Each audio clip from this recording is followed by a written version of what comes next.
What's going on, guys? We are here. We are live. Welcome to a brand new Poker Live podcast. My name is Joey Germont, aka Chicago Joey.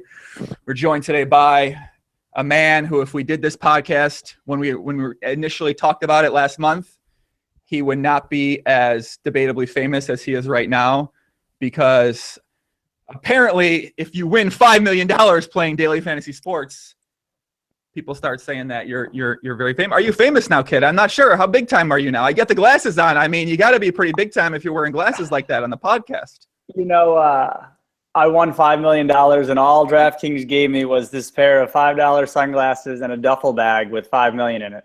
And so now I'm in Mexico. I would say I am debatably more famous than I previously was. I'm a little sad that I had to win this $5 million though to get on the podcast, and you had guys like J-Mo on 4 times or something before my first time ever. Come on, man. Come on. You can do better than that. Wait a second. We did talk about, man, it's a good point. I mean, either way, I still had him on 3 times before I had you on the pod, though. That's a good point. This is before you won the $5 million. Now you won the $5 million. I mean, it's like, we got. You might never get on again, right? Nah, we'll see. I'm just clowning. J-Mo's an easy target. He's an easy target. What's going on, man? How are? It's interesting because we were gonna do this a couple weeks ago when you're in the middle of the DFS NBA grind, and then all of a sudden you go and take advantage of the podcast Run Good and just take down the DraftKings. I'm not exactly sure what the contest is called. I'm not sure if it's like the main event equivalent to World Series of Poker or something like that. But you took it down. I would say it's pretty similar to that. They call it the FFWC, which is Fantasy Football World Championships. I would say it's pretty similar to the main event. And yeah, I don't know. I just, we could have done this anytime. We could have done this a few weeks ago. We could have done a live pod. You are from, you're actually secretly not really Chicago Joey, right? Is that true? True or false? You're secretly are Chicago Joey because Northwest Indiana Joseph was taken, right? True or false? So, Poppy, when I made my screen name Chicago Joey, I was living in Lincoln Park, downtown in Chicago here. Okay. But right, if you want to get technical, because you actually are from 5 minutes where I'm from, then we call myself like Lansing, Illinois Joey, or Northwest Indiana too applies as well. All right, because the reason I actually knew this is because like a year ago or something like that, or a year and a half ago, I watched one of the podcasts you did early. I've watched bits and pieces of a bunch of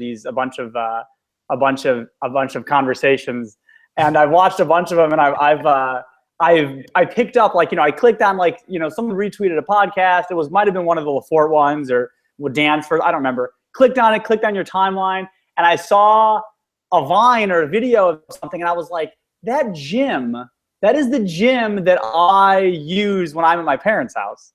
That is like that's the gym. I'm not gonna give away the secret location, but I was like, that gym looks a little familiar. So that's where you're hooping these days, I guess, huh? That's where I'm playing ball. I mean, it's 24 hours, and I've tried to find another 24-hour gym around in a lot of different places. And I mean, this gym, it's 2 minutes from my house.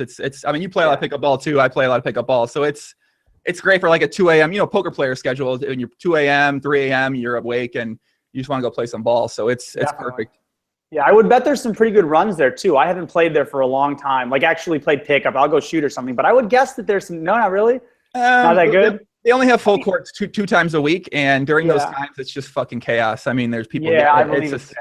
I mean, the area in general is good for basketball, right? Like Northwest Indiana is like pretty good as far as high school hoops goes, and like Indiana in general is pretty good. Chicagoland area, solid as far as pickup basketball goes. So at least there's runs, right? I mean, there are some places in the country there's probably not even runs. Yeah, I wouldn't want to live there. I mean, but even when I was out in San Diego and I stayed out there a bunch, I'm trying to find a 24-hour courts, and all I could find was Lifetime Fitness and their terrible fucking gyms that they had. These are like the most rundown courts of all time. And yeah, out west there's usually like 24-hour fitnesses, and 24-hour fitnesses, they often will have like a gym that is like not the real basketball court length. They'll just decide, oh, here's this basketball court. It'll be like, a half court and a half court, and they like overlap. And you're just like, wait a second, I don't think that's how that works. It ends up being like, like a 70-foot court or something like that, which is not 94 feet, I think, is regulation for like everything. Yeah, they are. Well, we'll talk pickup basketball once everybody else tunes out. So I'll do an official. That's a good idea. Good idea. I'll do an official intro for everyone out there. Right. I know we probably got some DFS guys watching the pod for the first time, and if you are watching for the first time, thanks for tuning in.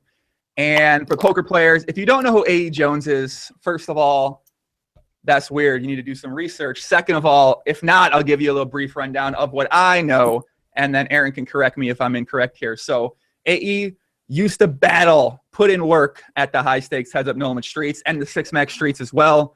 Made some of the best training video, debatably best, depending on if you enjoy swearing and a unique style of making training videos for LeggoPoker back in the day. Do you own LeggoPoker too? Was that your site? Yeah, I was part of Lego as a startup. I was one of like the first 6 coaches or whatever. Greg Brooks and Chris Tickner owned it at that time. I had an equity share.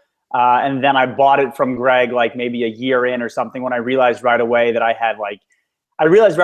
was sort of at that time becoming a big name. And I was just like, I thought that I was making the best videos on the site. I thought I could make improvements to the site quicker. I thought the site needed an injection of money. Like I thought all these things. I was like, all right, well, I can do this and that. And so I bought it from like maybe a year or 2 in. And also it seemed like at that time, I think Greg was playing a little more live poker or was sort of also kind of transitioning into, I think he does some business stuff now, the next phase of his life. So I think that he was pretty happy to sort of, for us to make that exchange. And then I owned it for like 4 years until I sold it to Phil. We're definitely gonna talk about that. And okay, so LeggoPoker, and then I mean, you played poker for a long time. It's just like I guess a brief introduction. Then you took a little time off. I'm not sure. We're gonna talk about that. And then you popped up on the daily fantasy sports radar, and I guess you've been grinding that now pretty hard for how long? Past 1 or 2 years? Maybe longer than that? I would say about a year, a little over a year and a half. Grinding it full time for sort of, I would say last year after NFL season, midway through NBA season was the time I realized that my upward mobility in DFS was going to be more for the short-term future than my upward mobility in poker. At that time, I was like playing, 500 Zoom PLO. I played a little bit of 25-50 and a little bit of 10-20, but I was playing like 2-5 and 5-10, both PLO and no limit. At that time, sort of transitioning from no limit, which was boring, to PLO, which was much more fun. The greatest game in the world, Aaron. The greatest game in the world. The greatest poker game in the world is PLO. You get 4 cards. If you only play Texas Hold'em, you got to switch. You got to try PLO. It's amazing. You have 4 fucking. I mean, it's a great game. Okay, it's a great game. So you were transitioning over, and then you started playing more DFS. Right. Yeah. I mean, it was like, like last NBA season, say starting in like October or whatever, I started off right at the beginning of NBA because I'd already been playing some NFL. And I was just doing both. I was playing like 5 to 30,000 hands a month of poker or something like that, depending on the month. And I was just also doing DFS. And I was just kind of like, okay, I can't actually make a lot of money at DFS, right? Like I was kind of like a little skeptical, and I got a little better at it. And it became bigger. I was kind of growing with it because remember, the difference between it last season in NFL and this season in NFL is just massive. I mean, everyone saw the ads. I mean, it just got exponentially larger. So it's, so I sort of kind of, as I saw it grow, I realized, okay, now there's a little bigger pie to get a slice of. And I realized that it was, first of all, a lot more fun. For me personally, it was a lot more fun than poker. I think I've been doing poker for like 10 years. I think I kind of had enough of it. So I just kind of transitioned into DFS. And I mean, it worked out really well. So I did play WSOP this summer, and I did play, the last hand of poker I played was W Coop Main. I got like 25th or something, actually. I cashed in the W Coop Main for like 7 buy-ins or whatever it was. So that's it. And so now I'm just a DFS player now. I don't see how I can look back. Can you retire? For the 5 million. I mean, I know they say it's 5 million, but you probably sold a couple pieces. I'm sure King Dan Smith had a little piece with all the naked shirtless photos he was taking for the victory. You don't take shirtless photos unless you have a piece. Dan likes me, but he wouldn't take a shirtless photo unless he had a piece. The kid was holding a goddamn championship belt around his waist with a check in. He had a piece for sure. Anyone that's taken that type of photo to celebrate a victory has a piece. So yeah.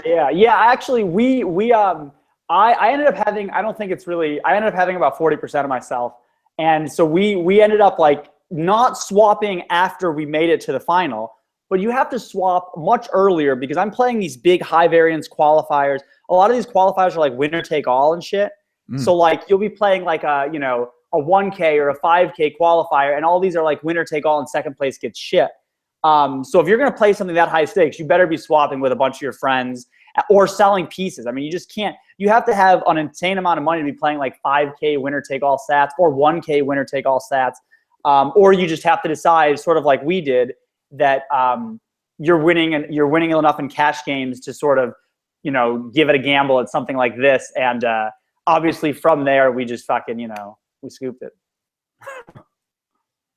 Must be nice. Who else was in the, like, what do you guys have, like a DFS crew? I know in poker there's always a poker groups, the poker cliques, and some of my poker playing friends that now play DFS, I noticed there's like groups of two. There's like Make It Rain and Ryan Dott, and there's Scout and Vinny Vici, Tinderella or whatever. I think they're like a crew. I don't know if I'm outing these crews. Hold on, I don't want to say any more names because I don't know if I'm outing, because some people, I don't know if they know all these things that it might play DFS. So now I just might have killed some action. My bad, Vince. I apologize. I would say that I'm sort of part of multiple crews like that. Asani, Fisher, and I were the two people that sort of worked on it together from like the beginning. But now I just know all those guys, and I just know a bunch of different people that play DFS. So there's like some clicks that you share the absolutely insider info with, let's say, or not insider info, but your favorite plays or your favorite, whatever. And then there's some people you share a little bit less with. And then there's a lot of kind of concentric circles that are moved around and Venn diagrammed and all over the place. There's a lot of it. So I would say that I'm a lot of the former poker players used to play DFS. I'm like, friends with all, or they play DFS now. I'm like friends with all of them. Like TJ, TJ, seems like you might know TJ. No, I met TJ, I think once or twice. I think he was living in Chicago now. Maybe he's been doing well at DFS. He might be quitting the job, quitting the trading job, moving back to San Diego, I think. Yeah. He had 10% too. So he might be quitting he might be doing that. I don't know what he's doing with his piece, but yeah, he's a guy. And then, Asani and all these guys and all friends of mine who used to play poker, Zugwat, King Dan, all these guys that are, that you see in all the pictures and stuff like that. So I guess that's sort of my crew. I mean, I would say it's my crew, but like I said, there's just a lot of people that, similar to poker clicks, there's overlap and all kinds of stuff like that.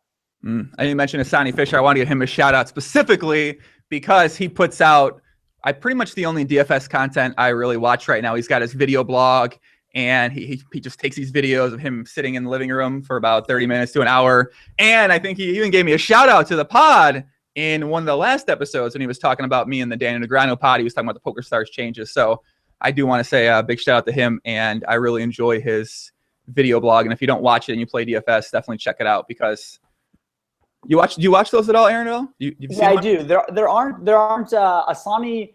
It's sort of a niche that was unfilled because Asani is like playing high stakes and being very, very honest about like, taking shots at like other pros and like basically everything, He had the 1 week, like video blog 3 or something like that was like, he just lost like 100K because Jim Furyk's wrist hurt or something. And he just like had to withdraw from the golf tournament. So he's really putting himself out there, being very honest about his results. And I don't think anyone else really doing it. So yeah, if you do like DFS, I would recommend checking out Asani's video blogs for sure. No, I think that's, it makes sense why people don't want to do that. Like the last video blog, he's like, yeah, I went on had a good day. I went on an upswing battling at high stakes, made 400K. And then I immediately lost 250K or something, like 150K. So, a lot of people aren't very excited for a number of different reasons to really get into numbers and exact specifics and talk about those big type of swings. And I do really, I guess appreciate, I'm not sure if appreciate's the right word, but I think it's fucking cool when someone is that willing to be open about it, talk about their thought process, why they decide to do what. And when that person's at the highest level, I think a lot of other people watch that and, they get inspired or they get motivated. And I'm not sure if that's a good thing if you want to motivate other regulars to potentially play the high stakes, but it's certainly fun from an entertainment perspective. Yeah, I don't know. I think that I do think that there's probably some very difficult to quantify value in not doing that because, nobody knows anything about DFS, quiet, everybody, and there's also probably some value in him becoming a popular person. But with the way that technology is and the way that sort of everything has increased exponentially, like say if poker would have come around, the Chris Moneymaker boom would have been in 2013 instead of 2003, shit would have moved a lot faster. Primarily because the internet has allowed, all these different things. Programming is so much better, and machine learning, all these things are just like exponentially growing things. And people really, where the money is, people are able to get there very quickly. And so DFS obviously is going to end up having a much shorter shelf life, if you want to, a much shorter sort of window of opportunity for players. So it might actually be beneficial, to just kind of, instead of being like, oh, quiet, DFS is a great game, to just say DFS is a great game and I've made some money off of it. And here's, what's happening in my life. And then you basically become like a very small level celebrity. So, he's obviously become a much more popular person within the community because people get to know him and stuff like that. So there's probably some value to that. I would imagine that's why he likes to do that. Do you think it's also because, when I've been playing some DFS, a lot of the similarities that make you successful at poker make you also successful at DFS. And as we've seen, a lot of the poker players are now playing DFS. Whereas if they might not have honed their ability playing poker and using sort of these same, like the bankroll management and playing a lot of games at one time, like if they didn't get so good at that playing poker, maybe it would have taken a little bit longer at DFS. But because you do have these top guys who are using those skills, and then you have others who can then replicate those skills and see what they're doing and then just sort of copy and repeat and then go for success on their own. Yeah, I mean, that is without a doubt true. Poker players definitely are a little more cut out for success at DFS. I think that you'll see the overlapping skill sets for success in almost all walks of life. These are particularly similar, but I think that just being able to do quick EV calculations in your head and stuff like that, I think that those skills, you could say it overlaps a lot with trading. I know there's a lot of poker players that are trading now. You could say it overlaps a lot with just about any, just business in general, business management in general, being able to do very, very obvious EV calcs and all these, simple things that poker players see that understand that GTO, right? Like, you understand GTO or you don't. And I think that a lot of poker players do. Exactly. So I would say absolutely you are 100% correct. Poker players were ready. They saw a place where they could, make some money and do well at, and they probably jumped right on it. Did you get into it because you saw some other poker players having success, or what was the reason that you initially started playing and then realized you can make money at it?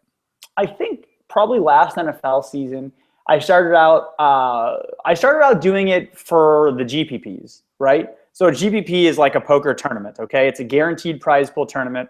And it just basically is you stick your $20 buy-in in or whatever into this, the Millionaire Maker was the first really big one, which is $1 million to first and like 300K or some ridiculous drop off to second. And after that, the buy-in or after that, the payouts are very, very similar to a poker tournament. So I first got excited by that type of game.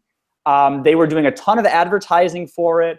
And some poker friends, I think, maybe Dan, I'm not sure, Scott Seaver was talking about it, and just kind of random. It wasn't like a thing like, oh my God, this is going to be the next thing. It was just like, hey, you might win $1 million if you do this, right? So I started off sort of as a gambler, and I cashed I actually got this is my first experience in DFS is like me playing like 12 teams into the Millionaire Maker for $20 a pop. And one of them got like 20th or something, or 25th, just to give you an idea of how steep the payouts were. It was only like 3K, which was like ridiculously small considering that first was like a fucking $1 million. So very steep payouts, but I got like 3K, and that's kind of where I got my bankroll from. I started off with a couple $100 on there just to play the Millionaire Maker. I cashed for 3K. I started playing cash games, I guess, which is just kind of head-to-heads and 50-50s. I kind of saw an opportunity to make a little bit of side money, I think, early last NFL season, where I was just like, man, some of these guys are making mistakes. You look towards the bottom, there's some people with players that weren't good plays, occasionally with guys that didn't even play or something like that, in the small stake stuff mostly. And I thought, fuck it, I would put a little bit of money into it, and I did. And as last NFL season went on, I just kind of kept going account all in, and not making a ton of money, but making a decent amount. And I just thought, I thought that it would just be a lot of fun. I want to stress that DFS is fucking awesome, and I thought it was a ton of fun. And I thought, make a little bit of side money. Hey, I'll make 50K this next year playing DFS. That'll be fun. That'll be a nice little side income with poker. And I didn't know obviously that it was gonna, it kind of blew up as I blew up. So it worked out pretty good. I should have had an affiliate link ready for this podcast. Now all the poker players watching this are going to be like, "Fuck, man, how do I VPN from Europe into?" I think that they kind of missed the boat. I think that the early this NFL season was absolutely the peak to get into it. By like week 4 was like the peak, and you could just sort of see everything taper off as the legality stuff got much more serious.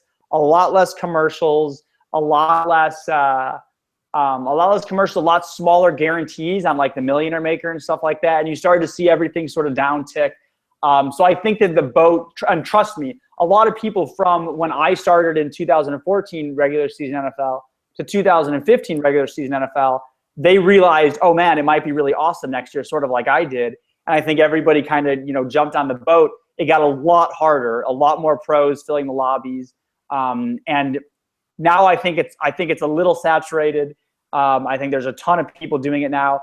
That isn't to say that you might still be able to make some money from DFS, but I would definitely caution everyone to not get into poker and not get into DFS. That would definitely be, do something else, become a programmer. Don't fucking get into either of these things. It's just not, trust me, you don't want to do it.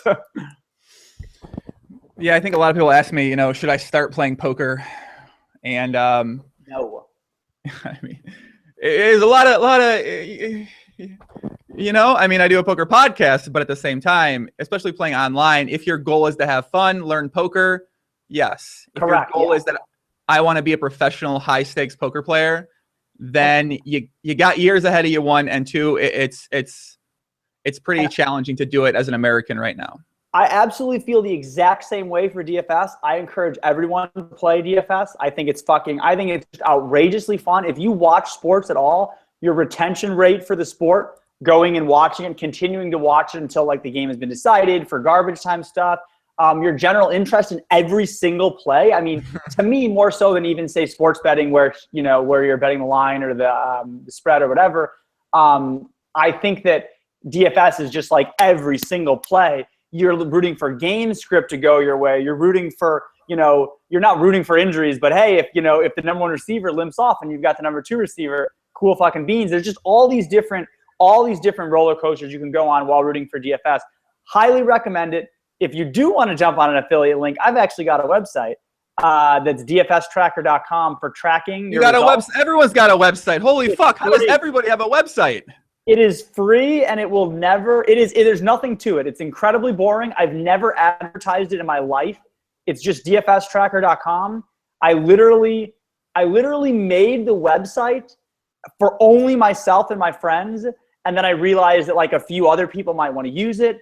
All it is for tracking your results, your own personal results, not like fucking everybody's results. There's honestly nothing to it, but there are affiliate links at the bottom.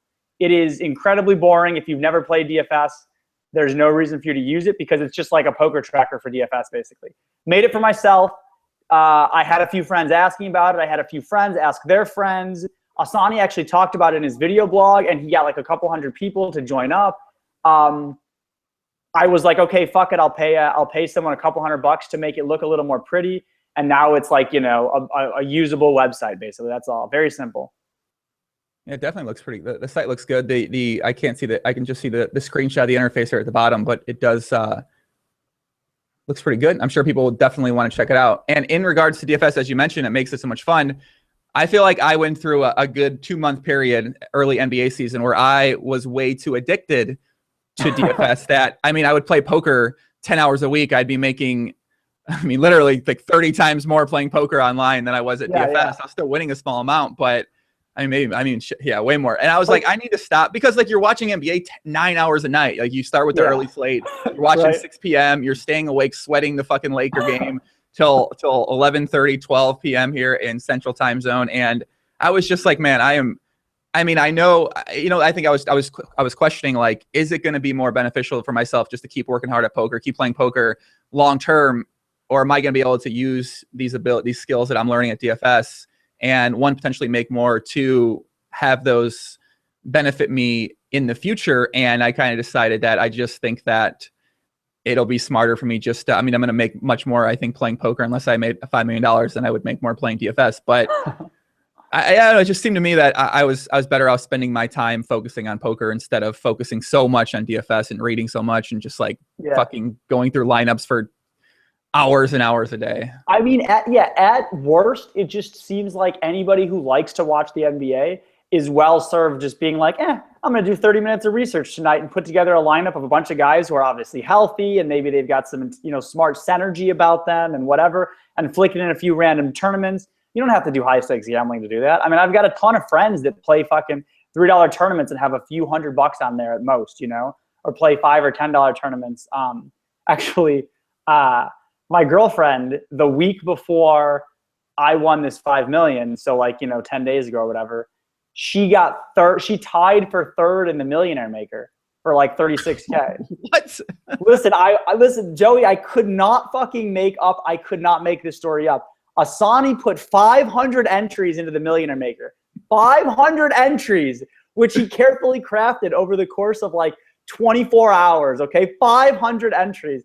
I put in 200 entries, and she put in one fucking entry. And by halfway through the late games on Sunday, every one of our 700 was drawing stone fucking dead, and she was the only person that was live. I swear to God, I think the only thing she asked me maybe was, hey, can I play the Chiefs D? And I was like, yeah, the Chiefs D is pretty good this week. And that was it. And she just she likes to play golf on there and stuff. And she just she reads the DraftKings write-ups. I mean, look, this is not a DraftKings commercial, okay? This is the things that they put in there where it's I'm John B and I won $61,000 last week playing DraftKings.com. It was awesome. Those are outrageously unlikely events. Her winning, outrageously unlikely event. She probably put in a team that was plus EV, maybe even slightly plus EV, winning $4 in the tournament or something, and just happened to win 36K. But I mean, that's going to happen, and someone's got to do it, right? There's donks that win the Millionaire Maker all the time. I think she's a little better than them, so never know. Did she quit her job the next day? And she a DFS pro now, or what? What's her trajectory looking like for herself? Yeah, I mean, she's effectively a DFS pro now. She does. She has been working for a bit now, so she does her own side projects and stuff, but she's effectively a DFS pro. Yeah. So is it like poker where I don't know. Actually, I've learned it's not against terms of service to have more than one person play a hand for you, allegedly, on PokerStars. You can do that at DFS, right? Multiple people can help each other out and you guys can. Yeah. I'm not that educated on the subject. To me, it seems like if I decided that me and my mom and my dad and my girlfriend were just all living under the same roof and we were all putting the same lineup in and here we go. To me, it seems like that breaks the system. It seems like there is kind of an inherent trust level that every DFS player has where you can't just tell every Joe Schmo your lineup because it kind of breaks the way that it works. So, in that regard, I don't give her lineups. I tell her what resources to use. I'm quite sure that it would be perfectly legal for me to give her lineups. I'm sure it's legal for us to work on it together. Sometimes I'll be working on a lineup with someone else and we'll be like, oh, is it this? Is it this? And he'll say, oh, I think this looks amazing. And I'll be like, I agree. And we'll just run the same thing. That happens sometimes. If you're working on it with someone else, there's nothing against discussing strategy. Absolutely. And sometimes you come to the exact same, conclusion. I don't know. I mean, you'll see a ton of these well-known pros often that work in the same circles that run the same lineup for cash games all the time. For me personally, I usually find that among the top 3 or 4 or 5 or 6 lineups, there's a few different switches that to me are very close in expected value. So I often don't even want to run I'll often just if my friend is like, oh, I really like this lineup, I'll often be like, hey, I don't want to run that exact same one because now we're maybe taking away EV from each other. So I'll use a one-player switch or something like that. That was actually kind of a joke question because I obviously it has to be allowed where multiple people can talk about it, but that's a pretty big thing in the DFS community is that some people saying top pros share lineups with other players and therefore the recreational guys or the guys who, maybe aren't as good, they get upset about that because then you have these guys with some of the, debatably GTO lineups or, very strong lineups in terms of expected value. And they feel like that gives them a disadvantage. Yeah, I think it's a big problem, and I think that it's one that it could potentially be one that the DFS community has to face. But I would very strongly caution pros running the same lineup into one, even 50-50, is negative EV, the EV of each lineup is definitely less, because you can't, like, say there's a simple example, there's a 4-person 50-50 or something. If me and you are both in it and we're running the same lineup, we've definitely hurt our EV on each subsequent lineup. We'd be better off doing a 1-player switch if we thought that it was very similar expected value. So are people upset that the pros are using, I mean, I get obviously in a 4-man or a 3-way, it seems kind of dumb for you and your boy or you and your friend to enter the same lineup in something like that. But in terms of just maybe entering that lineup in one of the mass double up contest or one of, I guess, yeah, what exactly are they mad about? Because if it's head to head, well, you're playing different people. So I don't necessarily think that matters that much. If you're playing like a big double up or even a 100-person double up, then it seems like I understand, but at the same time, I guess I don't. I guess why are people exactly upset about it? It makes sense that you don't get it because it doesn't make sense. I know that I've been linked to threads like this on Roto Grinders before, and honestly, I think that almost every time it's a witch hunt under people that don't, or for people that don't understand expected value. I think a good example is how everyone thinks that you can't win because pros put in fucking massive entries. Oh my God, I can't win because AEJones put 500 millionaire maker entries in. Actually, my second millionaire maker entry is less expected value than my first, and my third is less than my second, both because I'm putting in, my lineup, both because there's only one best lineup, and because by putting in my lineup multiple times, I'm taking away EV because I'm adding another good player to the contest. So I don't think these people understand that we're losing expected value by putting them in. And for every time they see like a well-known pro is Max Delury, for every time they see Max Delury, he's known for like putting in very similar lineups near the top, or he's known for putting in very similar lineups with like 1 or 2 player switches. And oftentimes they'll see him get, say, like 9 out of the top 10 spots. And people will lose their shit because they're like, oh my God, he punishes it. Well, fuck, you didn't look when he got 3,099th place to like 4,050th place, right? Like you never looked. You didn't see that he just fucking lost, like he just punted all this money in this tournament. So anyways, I think people are on crazy witch hunts in DFS. And I typically think it's people that don't understand expected value the same way poker players do.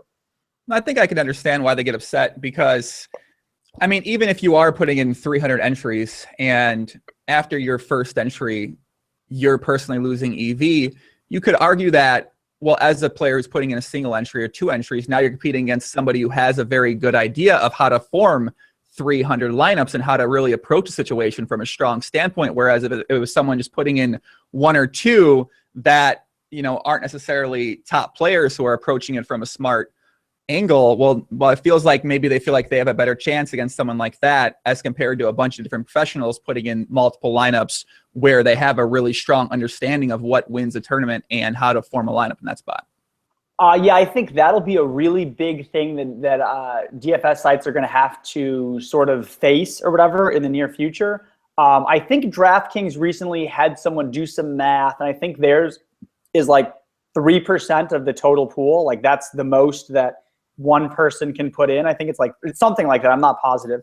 But I think that sites will definitely have to look at what the right number is for multi-entry contests. But again, to them, it's if you allow more multi-entry, you can generate more rake, right? So there's a big balance to being able to put a number on it. And I certainly think that them maybe dropping that number could be good for their long-term health in exchange for hurting their short-term bottom line. That could definitely be true. I'm not really sure, but I definitely think that math and kind of figuring out what the number is of multi-entries you can put into a contest. And there are single entry contests too, by the way, just to let everyone know. There are a ton of them for everyone who thinks that the multi-entry ones are rigged. But I think that actually people probably find they do much worse in single entry contests, right? Because all the pros are putting in their absolute best lineup. So I would guess that people will do much worse at single entry contests than they do at multi-entry contests. Anyways, but yeah, so I think that's something that DFS sites will have to look at. You certainly, you can't allow someone to have 10% of the entries or something like that. And I feel like I don't know if I haven't been paying too much attention in terms of new sites or the smaller sites that are trying innovating ideas. I know there was a site I did play on. I hope it's a good site or a reputable site if I say it, and then we talk about it because I'm sure people will go check it out. But it was Own the Play. And I believe they implemented some type of rake back. And it's a very small site that the guarantees aren't high. The salaries are fucking insane compared to you compare, I play mainly FanDuel, so when you compare the salaries, I'm just like, what the fuck? Yeah. It's pretty wild to actually compare it. But I believe it seemed like they were trying some ideas. They had a bunch of different single entry contests. And with the rake back idea in general, sort of taken from poker, maybe they're doing something. But are there other sites that are doing?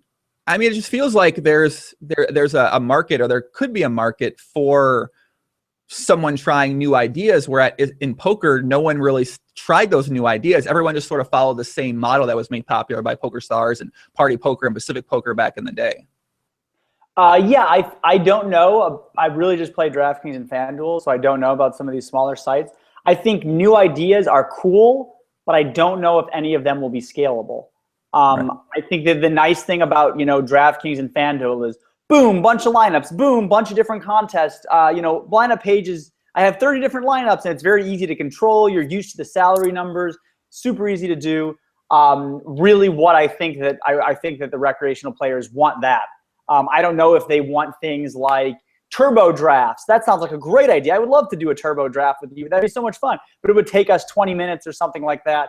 And ultimately at the end of it, I can only do one and put that lineup in one contest. So it isn't good for sites to scale with rake and stuff like that. What's a turbo draft? What's that mean? It would just be like, here's the player pool, me and you head to head, or me, you and your two friends, 4 players, and then go. Just do a snake draft, 30 seconds on the clock, whatever. You know what I mean? Mm-hmm.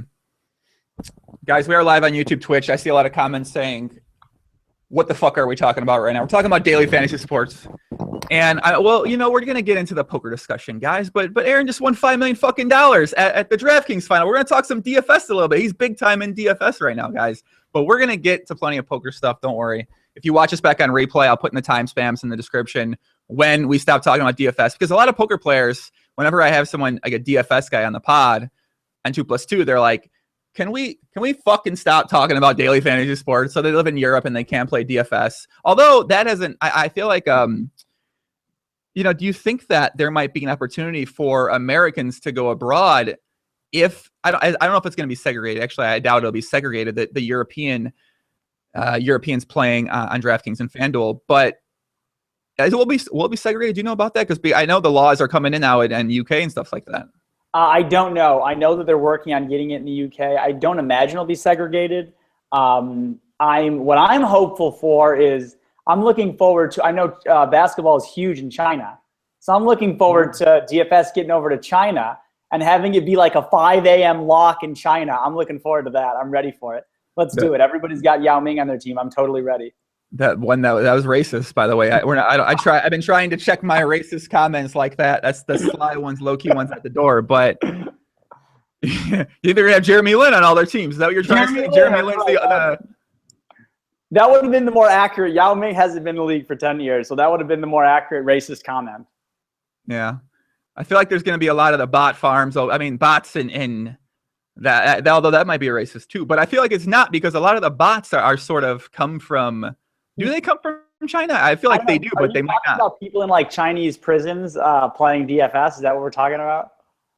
That's it's kind of a prison. Have you ever seen one of these farms that they have, where they like the social media account farmers, the World of Warcraft farmers? Like it's. Yeah, I just remember reading like an article like a couple of years ago about how there's some people getting paid like fucking 40 cents an hour in dirt. They're prisoners. And they were like mining Warcraft items or something like that. I don't know. Maybe I'm confusing articles, but I'm pretty sure that was a thing. Someone was like mining war. They were just like all doing like slave labor in this Chinese prison to like mine for their superior officers or something like that. I wonder if I can visit one of these. I want to visit one of these Chinese prisons. I don't think you do. I don't actually think you do. I don't know. It's like the Apple. I mean, if you're watching those Apple factory documentaries of the people that are living in these like dormitories in China, and their rooms the size of like a closet space, and they're killing themselves, jumping out of windows. They had to put nets outside the windows because they're like, their life is just go to make iPhones or make like an iPhone part for 13 hours a day. It just doesn't seem very like the optimal way to be making a living or living your life in general. It's probably not great. I don't like that. Yeah, it's probably terrible. Our iPhone was probably made some blood was probably spilled while our iPhones were made. It was probably terrible. Yeah, I'm not thinking about it. How's your life going to change? But is it going to change at all? 5-4, you know, the big score just, you're in Cabo now, so I'm not sure if that was always the plan, but that was actually the plan. That's what I was just thinking about. I've got to be the worst. First of all, you know, I'm well spoken about these, you know, about daily fantasy sports, and I've been, you know, I can conduct interviews with people and say intelligent things, blah blah. But I have to be the worst human interest story to win $5 million for these guys, right? Like I have to just be. I am a professional gambler. I'm 29 years old. I don't have any broke stories. I have no broke stories. I have no sick grandparents. I don't have any like, I'm not like, you know, I don't have like Tiny Tim that I have to like, you know, get crutches for or something. I've got nothing to spend the money on. My life is not going to change probably at all from winning the money. I just have to be the worst human interest story of all time, right? Like how could it be worse? I mean, here you've got like, of the 10 finalists, you know, I think there were a couple of them that, you know, had like something actually legitimately good to do for their, to do like with the money or whatever, you know, I don't remember, sick kids or, you know, really good, interesting human interest stories. And there were also people that like played a $3 tournament to get here. I fucking won a 5K sat.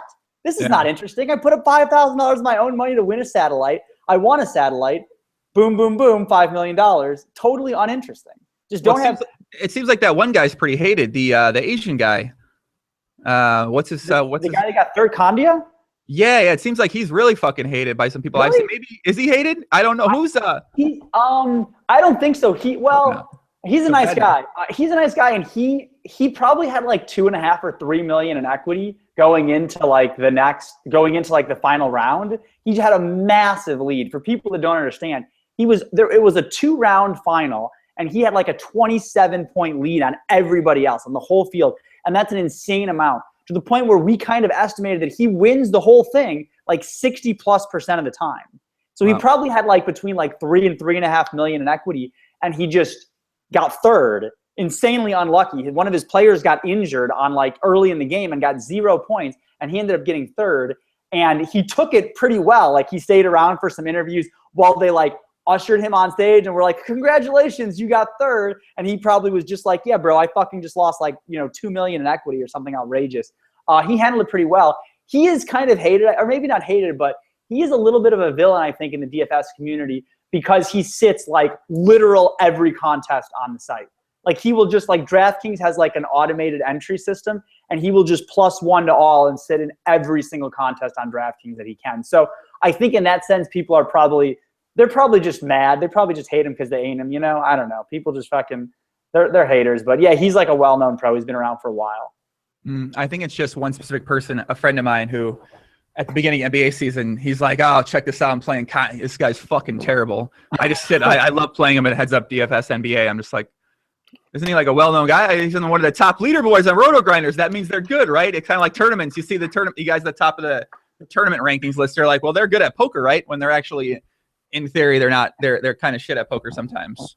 Yeah, I don't know. Asani battled him a lot at the beginning of the season, testing out that very theory, and Asani's getting beat by him for sure. Asani was like, I think he got up a lot early on him, and then he got down some on him. I think he's blogged about that, or he's talked about that in his video blog a bit. I think he was up big on him, and then he ended up losing most of it back. So, but yeah, I don't know. I don't know, man. He's won a bunch of money at DFS, so I don't know who's taking him on, but high five for your buddy, I guess. That was Didn't he buy it was some video I watched where he had a Lambo or Ferrari or something like that in the video? Yeah. He had some cars. There was like a short promo video or something for them, and they definitely DraftKings sort of made him into like I don't want to say like the villain, but they made him into like, you know, the pros pro, like the, you know, the boss pro who just like worked really hard at it and like, you know, has a bunch of money from it, and which is like the angle you sort of have to take if you're going to have a story like that, I guess. They're going to do a video but couldn't you be the pros pro too? Couldn't you be like a similar, human interest story for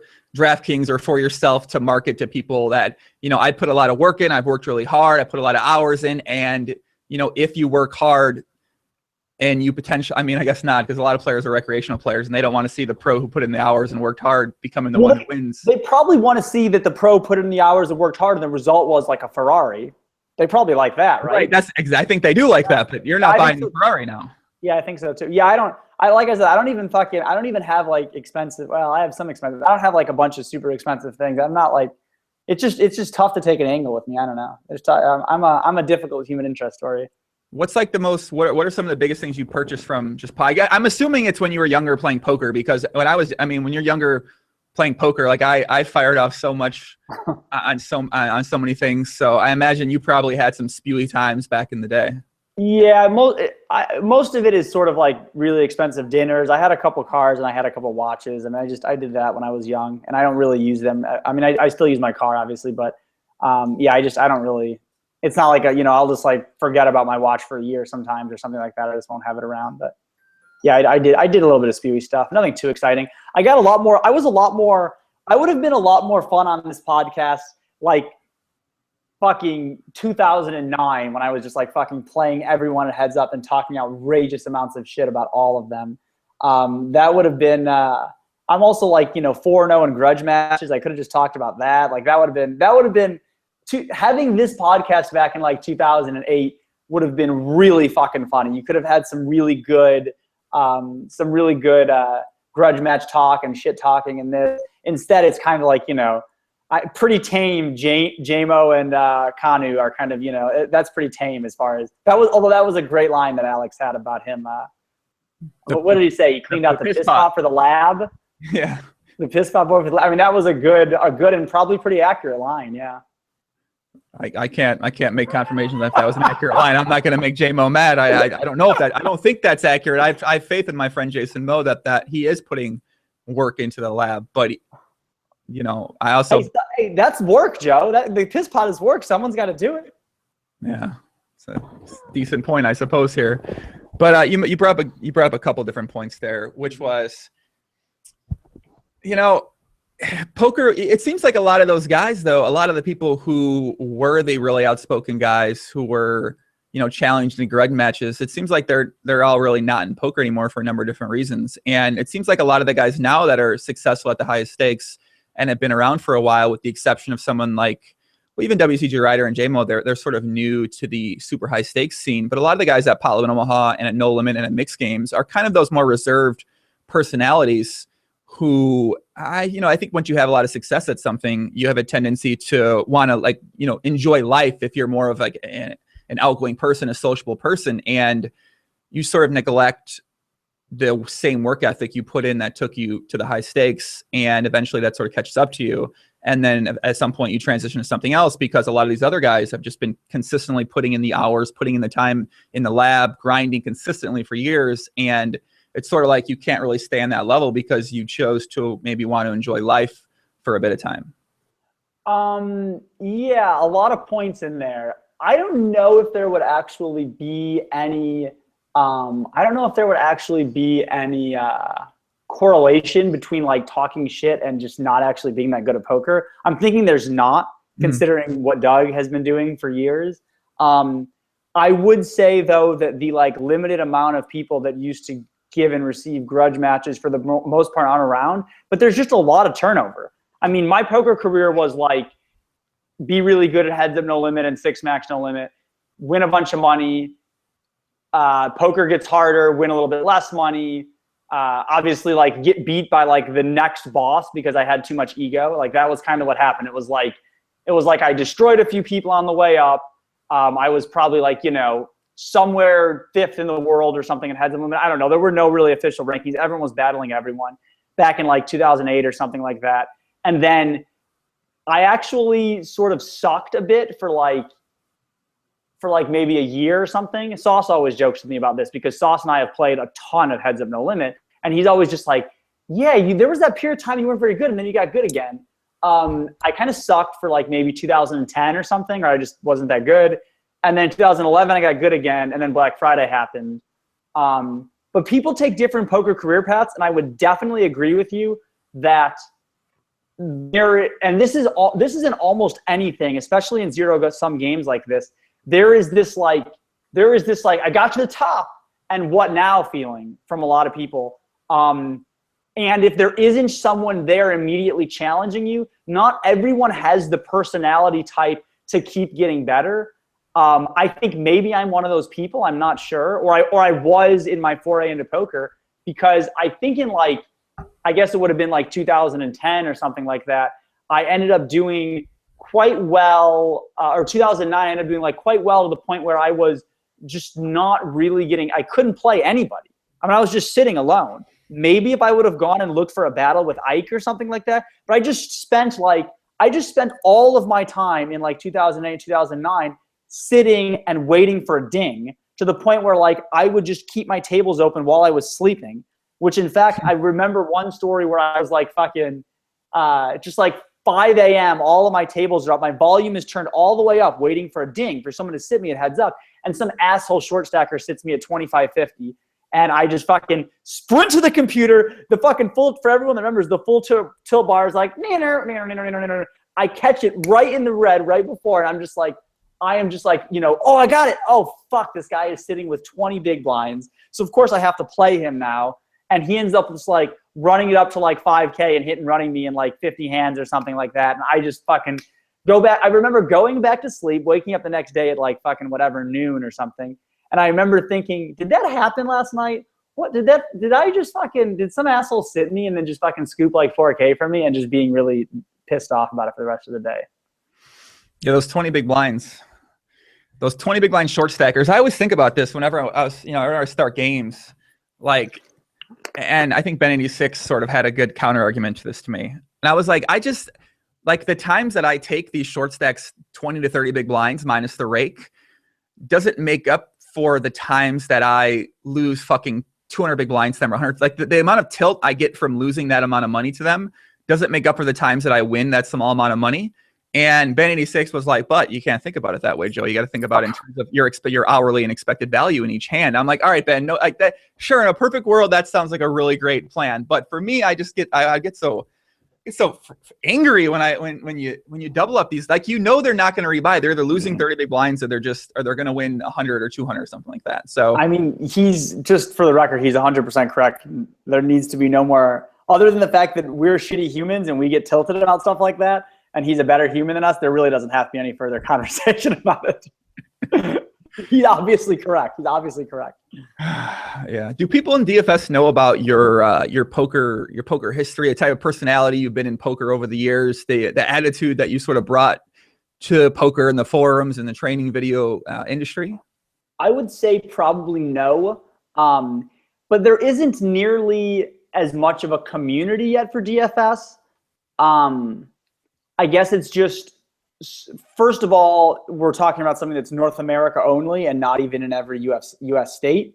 We're talking about something that's in its infancy, and the people who have been around doing it for a long time are probably primarily in a much, older men that came from, say, a fantasy sports background.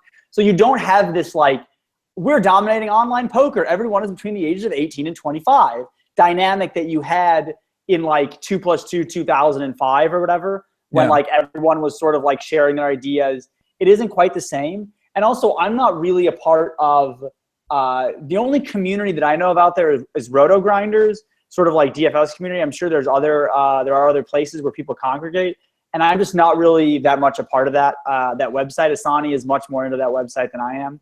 I think it's a nice website, obviously, and they do good work. I just am not really, I'm not like, closely connected to it. I don't post on the forums. Everything is, I think some of it might have been too that like everything skipped the step. Poker had this step where people were like desperate for people who wanted to talk strategy. Like, I met a lot of my early friends in poker where it was like, hey, I'm really interested in talking strategy. Let's do it.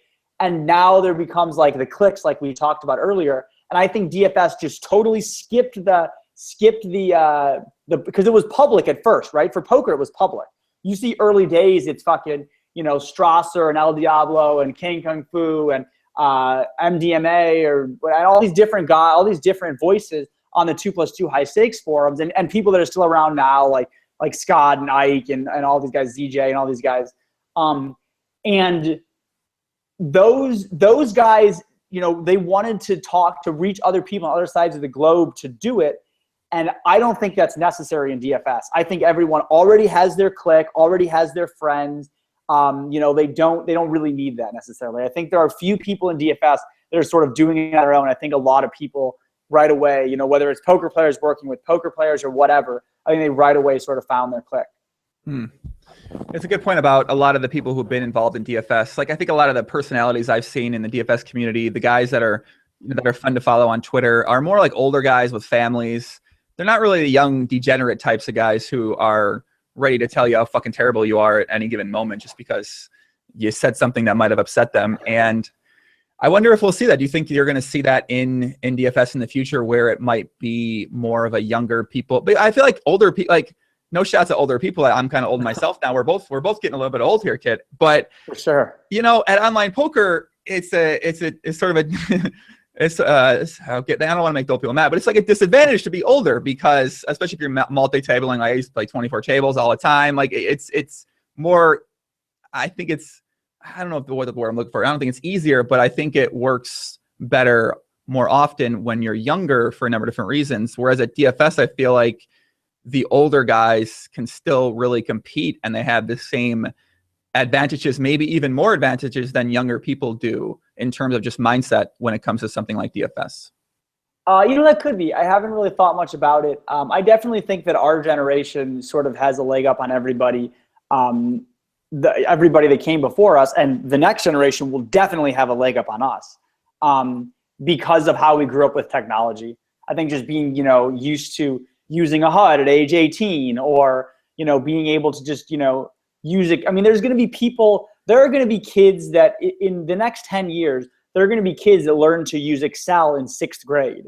When I was in 6th grade, I was doing fucking typing tutor and playing fucking lemonade stand on fucking Mac computers, like fucking old school, like green and black Mac computers, So there are kids that are like fucking iPads into 3rd grade nowadays. They're doing all this crazy shit, and they're going to have a ridiculous leg up on us when it comes to having technology as a second language that we don't even have. Yeah, I mean, I can't imagine my little brother and my cousins, like, they're under 10 years old. They're on the iPad constantly and on the computer constantly. And I feel a little bit out of touch sometimes when I talk with them about these things. Like, now I know how it feels. Like, I never thought I'd be the person who's sort of out of touch with, like, the video game first-person shooters and technology. But yeah. It's going to be interesting to see what happens and what develops with how people approach business differently, or how people approach potentially, poker differently, or strategy games differently. I mean, technology is increasing at an exponential rate without a doubt. It's definitely just it is going through the roof, and you can't really fight it, right? We got a good question here on YouTube from Vernon. Vernon D-back says, Joey, can you ask AEJones if he plans on slowing down now, maybe starting a family or getting married? Does he see that in the future? Your girlfriend, Vernon D-back, are you Aaron's girlfriend asking this question secret right now? Yeah, does he have plans on slowing down, maybe starting a family or getting married? Fuck, man, this is big. Does he see that in his future? Okay, first of all, that has got to be the least likely question to ever come up on YouTube, given your general audience. And that actually might be my girlfriend, who knows? I mean, yeah, of course, eventually, or very likely, in I guess the relatively near future. I have no idea when. But do I plan on slowing down? I'm going to answer a different way, and the answer is no. I was already going to go to Cabo, so I'm taking this little Baja trip. I lived in La Paz, actually, in 2013 for about 6 months or so, which La Paz is a little town about 2 hours north of Cabo. And I lived there for a while, so I'm used to this area. So I'm going to get back from here on January 30th, and I will definitely be playing. I will definitely be grinding still. I just think DFS is the best fucking thing ever. I'm looking forward to grinding. I'm looking forward to doing the rest of to watching a lot of NBA. And I just fucking, this isn't like I'm not just like going to fucking, I'm not going to chill and rub it on my titties. I'm definitely going to just keep grinding. That's a very subtle reference that many DFS fans won't get. and that's okay. I'm just going to allow them not to get that and not explain it any further. Where are you living full time? Are you going to be in San Diego as well with Asani and with Dan and a bunch of other DFS guys? No, I'm going to be in Toronto. I actually I'm up there.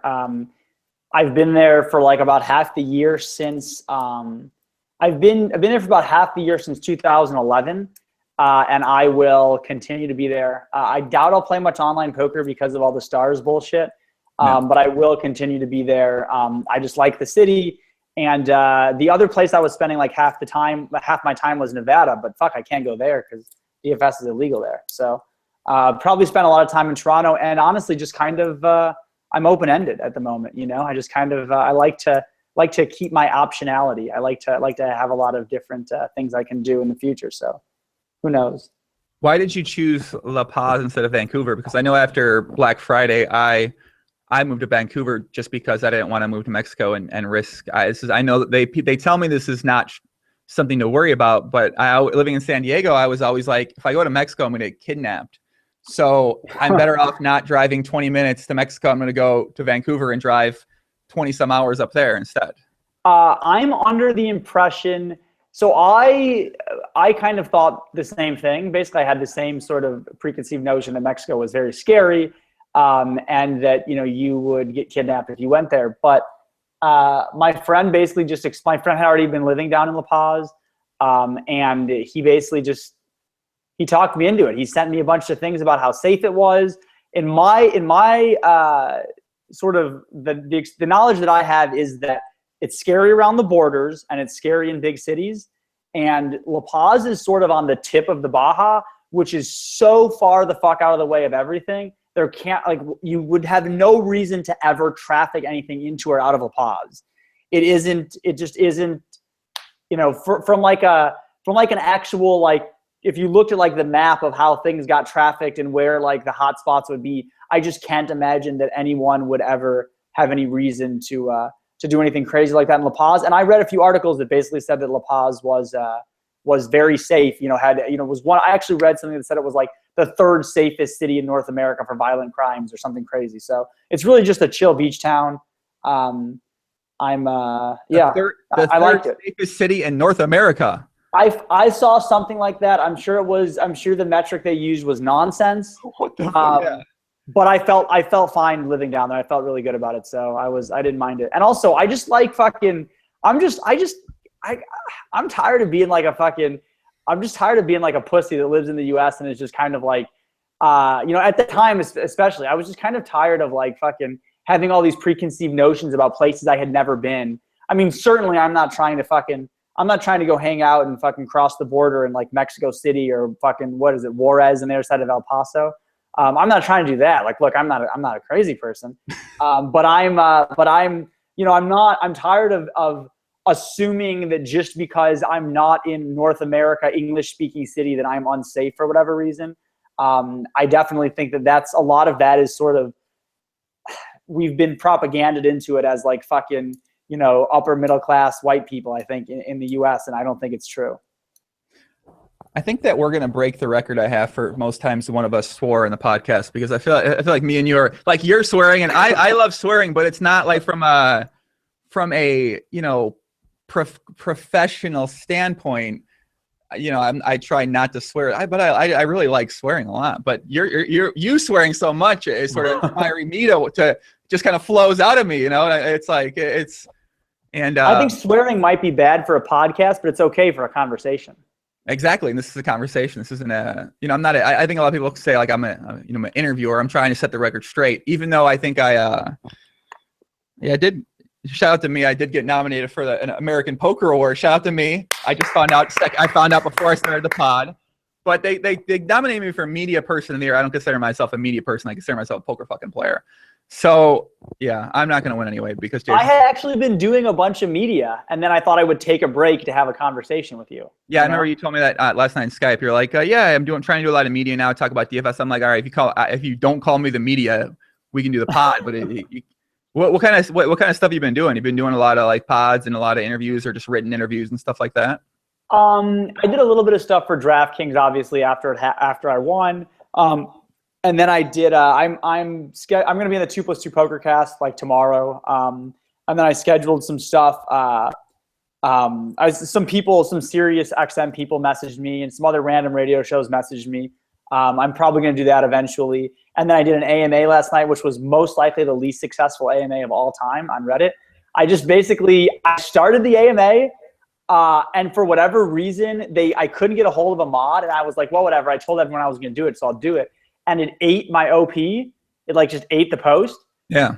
But it was still allowing posts in the threads, and I was still getting questions. So I thought, okay, fuck it, I'll just keep doing it. So I just kept doing it. And then maybe like 90 minutes later, a mod messages me and is like, hey, so yeah, it's not showing up and I can't really restore it.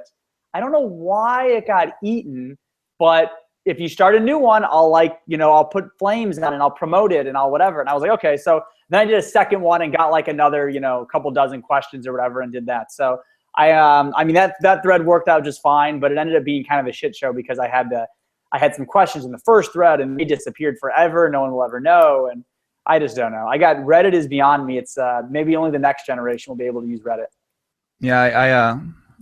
I went through a Reddit addiction period of time where I was just on Reddit far too long. And luckily I've cut that out, except our NBA. I go to Reddit NBA a lot because I really enjoy that particular subforum, or subreddit.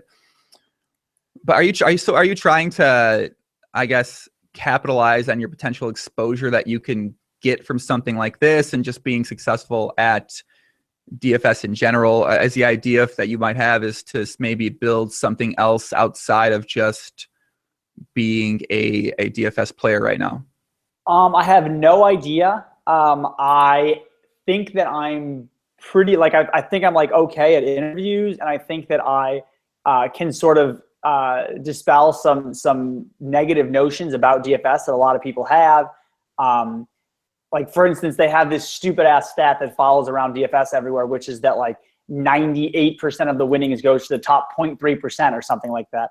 Well, of course that's going to be the case because they run fucking GPPs where first place is 90% or 60% of the prize pool or 40% of the prize pool or whatever. They run top heavy GPPs, specifically like the Millionaire Maker. Obviously, if they're running top heavy GPPs, then there's going to be a few select people who are winning huge numbers, huge amounts of money. So I'm just kind of I would just like to do, first of all, I don't think there's really many drawbacks to doing media or to having conversations with people like yourself. I don't think there's any drawbacks to it. I mean, now I'm just sitting I'm in this hotel room. I've got the beach out my window and stuff. We could have done a sunset pod if you'd have called me an hour before.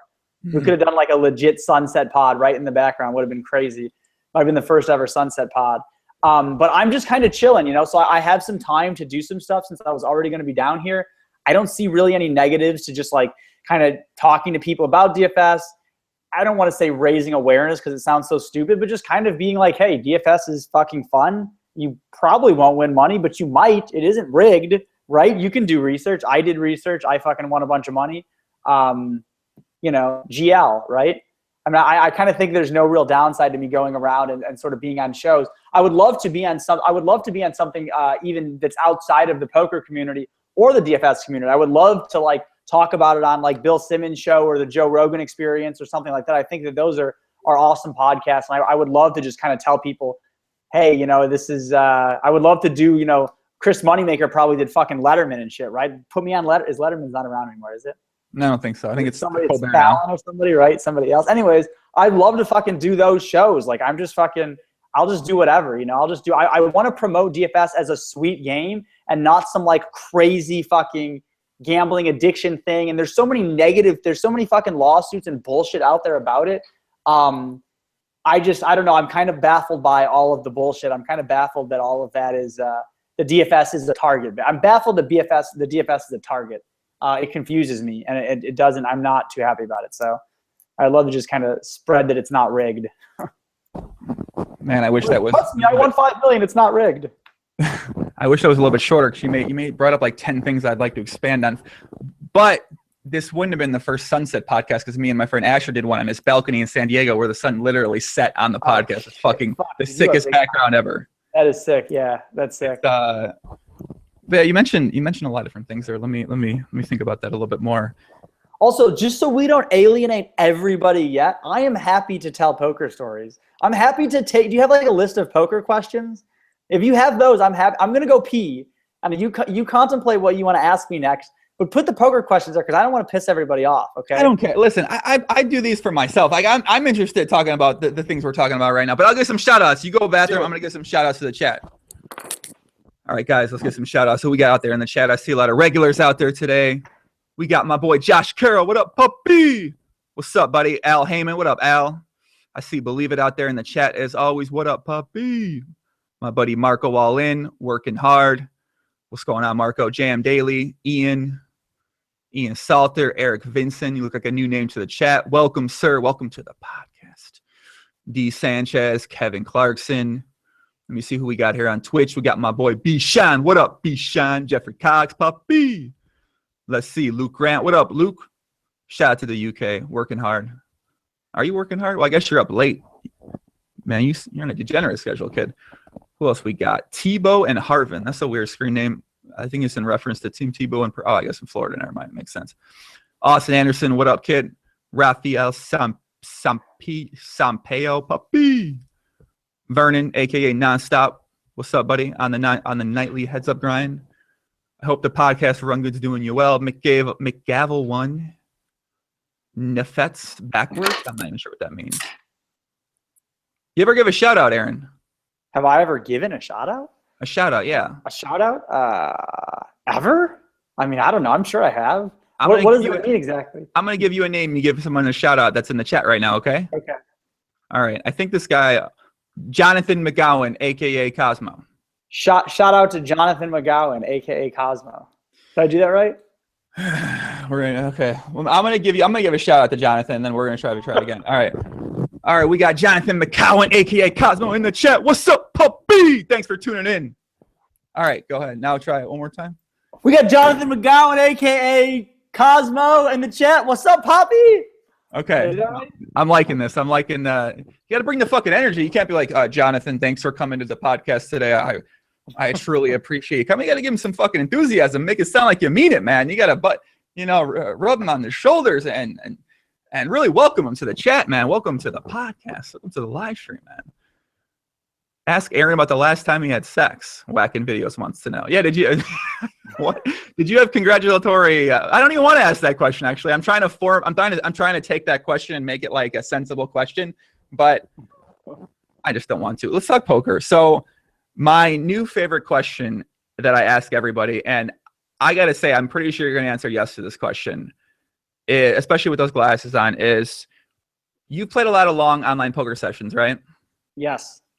All right, let me put Is that the whole question? Yes? I just said yes. That's it. Is that Let me get my FanDuel shades on. They sent me for being a fucking degenerate on the site and contributing to the rake here. Hold on a second. If we're gonna all put our DFS. We have competing DFS company shades on right now. I got a ride for FanDuel here. And it's very accidental why, but I couldn't deposit on DraftKings one day, so I put money on FanDuel, and then I just started playing on FanDuel. So people always ask me which side is better. I just think they're both awesome. Some of them, or I should say one of them does some things better, the other one does some other things better, and combined they're just both really good sites in my experience with them. Of course that is, Poppy. That's towing the line right there, buddy. Until you're sponsored, until you're making that advertising revenue from them, it's better to just be on that side until one person's paying you. But the question I have is, and this is the new question that a lot of people want to know is, back when you were playing online poker, and maybe still now, did you ever pee in a bottle? Are you gonna say pee in a bottle? No, that's level. What's a level 1 question? Of course you pee in a bottle, right? I Fifth Amendment. I don't think I ever did. I might have once. I can't remember. All right, I might have. You've definitely pissed in a bottle while playing a poker session, dude. I was pretty close to the bathroom. I don't know. I don't believe you. I don't believe you at all. But this question's sort of yeah, Vernon's got it. This question's sort of in the vicinity of that question, which is, have you ever watched porn and jacked off while playing poker during a session that you just didn't want to? You were just you felt the urge or something like that. This is the new question that this is like their favorite question now for some reason. So I would say definitely no. But I might have been sitting at tables. Does that count? No, I was while playing. While playing? I would say no. That seems crazy. Because I used to play I used to 4-table heads up no limit. I'm just not that good a multitasker. No one 4 tables heads up no limit and fucking wanks it. No one does that. I got to tell you, I have 24-table mid-stakes PLO and tried it maybe once or twice in my life too. I always had a theory that whenever I did that, wait, which one was the mouse hand and which one? What'd you do? How'd you do it? Well, now we're talking, but yeah, that's a great question, Aaron. I'm glad you asked that question, and I'm actually going to get to that question a little bit later. Okay, this will keep people tuned in, right? Knowing that we're going to talk about that question later is going to keep people tuned in. Masturbation strategy, I guess we're going to get into now. I mean, I know we got a multi-tailors out there in the audience right now. Maybe they want to use the left hand on the mouse. That's the ambidextrous quality of you, Austin Anderson. But I would 24-table PLO, and when I was down like 15 buy-ins in a session, it always sort of relaxed the tilt I might have had from losing with my ace, king, 4 double suited pre-flop sometimes. An interesting idea. Maybe not the most well thought out thing, but a good idea. A good idea.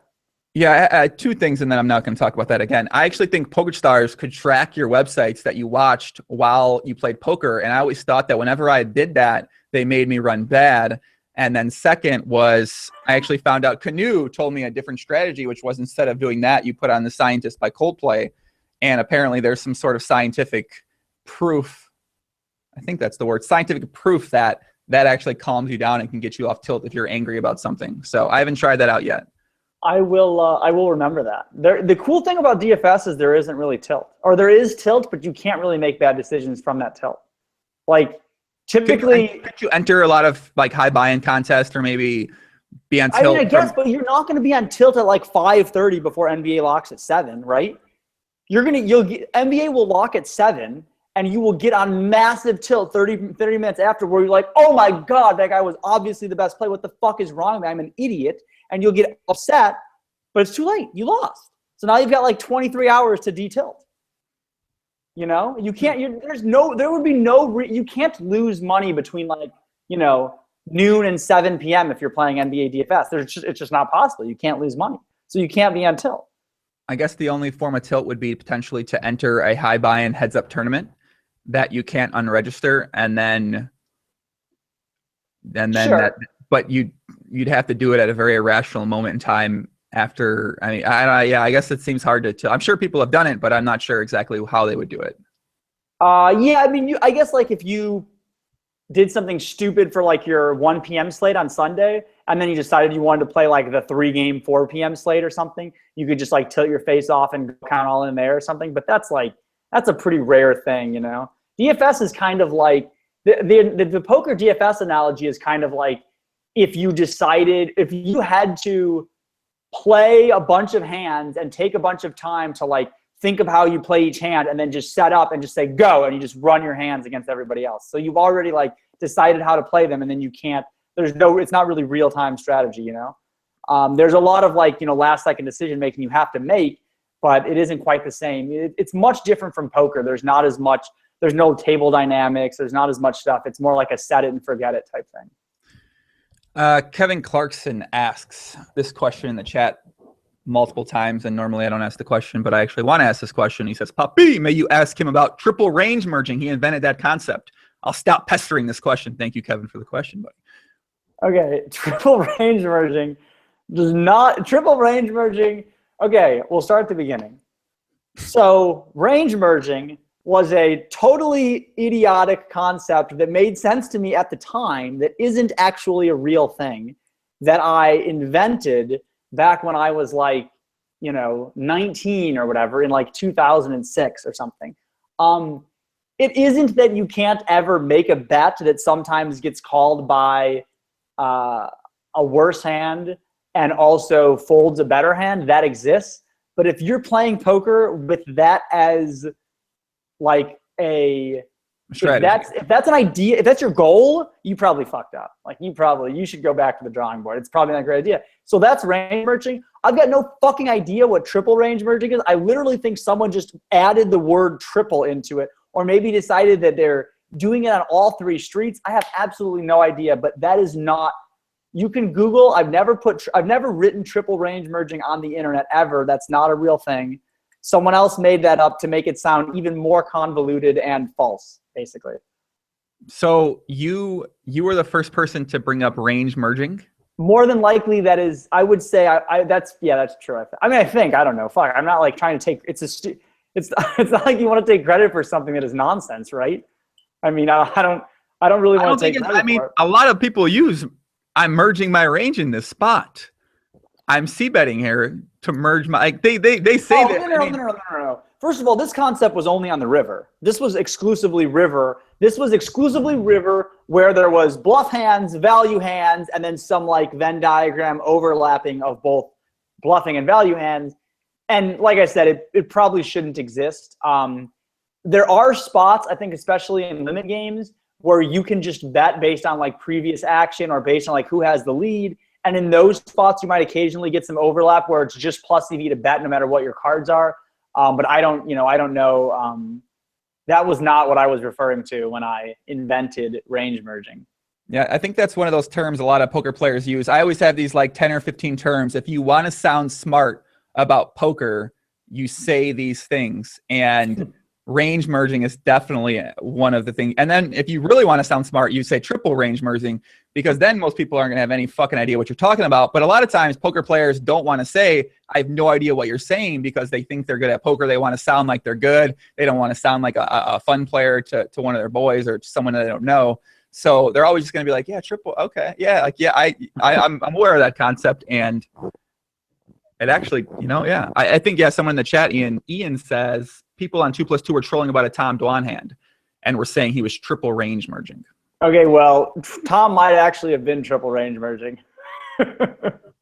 He certainly, I mean, I want to know, like, the last I've seen, he's locked up in the Manila dungeon, or I'm hoping he comes back to America one day. We get him on the podcast. So I have no comment about that. Did you ever play any, was this your look? Is this the fashion style, huh? With the DK green shades. Yeah, occasionally. I kind of like the look, man. You said so you live with your girlfriend in Toronto full time, so she travels with you full time, and did you meet her in Toronto as well too? A lot of poker players meet women in Toronto, it seems like, and get married to them. No, Donnie? Well, I think I know a couple people. I think about it more. She just moved to Toronto full time recently. We didn't meet in Toronto. We sort of met in Vegas. We met online, and she used to. She was formerly a private eye, and she was she's pretty cool. So we've been together a while now. So okay, so when you met her, I'm guessing you were in your sort of your peak or your prime, or very into poker. And so how does that, when you met her, how does that conversation go? Like, what did you say to? I'll try to be as vague as possible. I'm not sure what I'm allowed to say, but she actually was into poker a little bit herself. Not like she wasn't like a professional poker player. She just used to play money games on Stars, basically just for fun. So she is a child of the internet. She reads Reddit more than I do. She's just like, she gets the internet. She's all about it.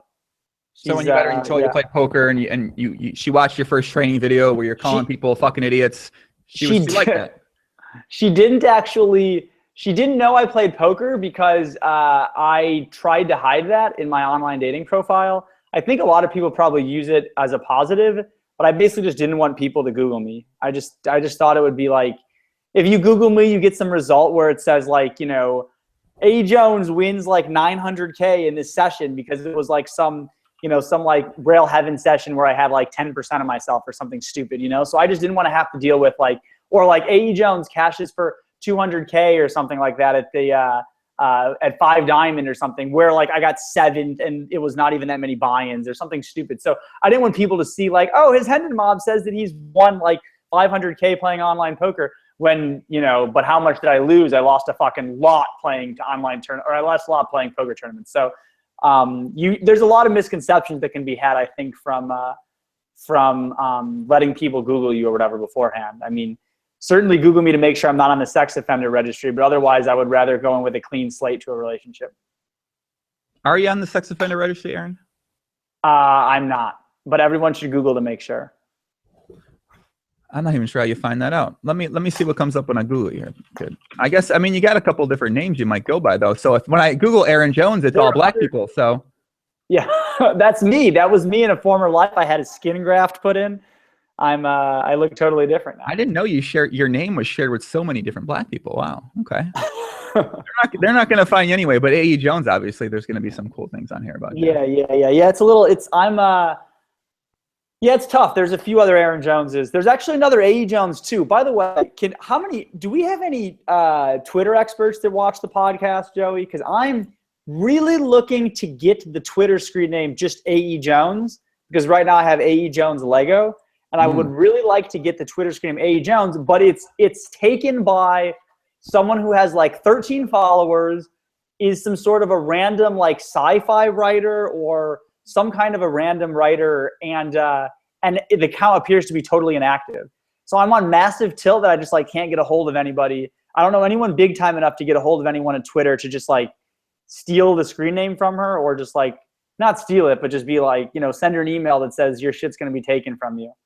That's what I would like, because I know it's a fucking it's a dead account. She hasn't used it obviously in forever. All right, I'm doing some investigating right now on her.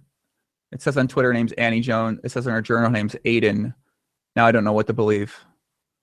Yeah, I don't know. I wonder if that's possible. I'm sure there are people out there like who are, I mean, with a couple $1 million score, I feel like it's much easier to find someone who can assist you in an department like this, though. Well, assist me how? What am I going to do? Send a private eye to her residence and knock on her door or something? I'm not going to do that. I'm just like, I'm trying to get in contact with someone at Twitter. I would happily pay money for that, but like, I don't know how to do that.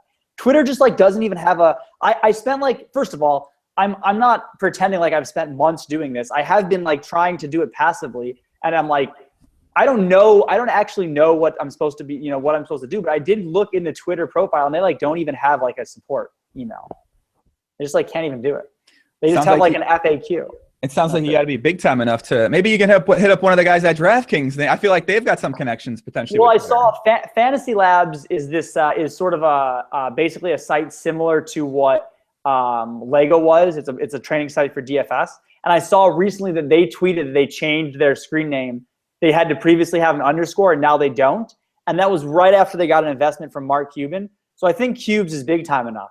So now I just have to get in touch with Cubes. I mean, it could be possible now. Maybe you can get through from Haralabob. Haralabob might be able to give you the introduction.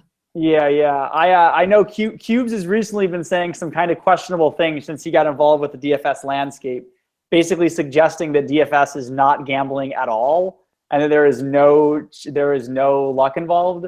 And I think Cuban is a smart guy, but I don't think that's the hill you want to die on when is DFS, DFS, just like every fucking thing else in life, like literally everything, DFS is on the spectrum of luck and skill.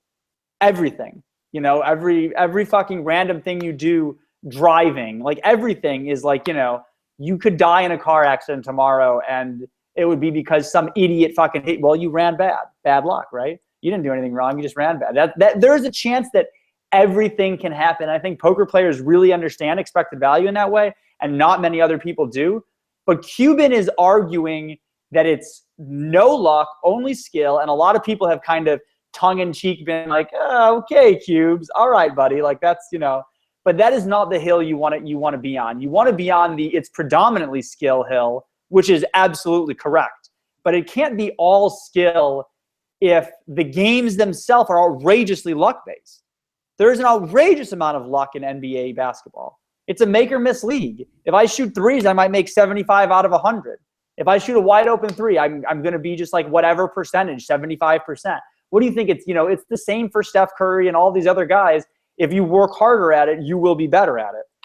Hard work plus natural fucking, natural athleticism / hand-eye coordination, whatever, plus like whatever amount of variables there are, the wind, somebody's screaming, whatever, equals results. And that's true for absolutely everything in life. This isn't rocket science.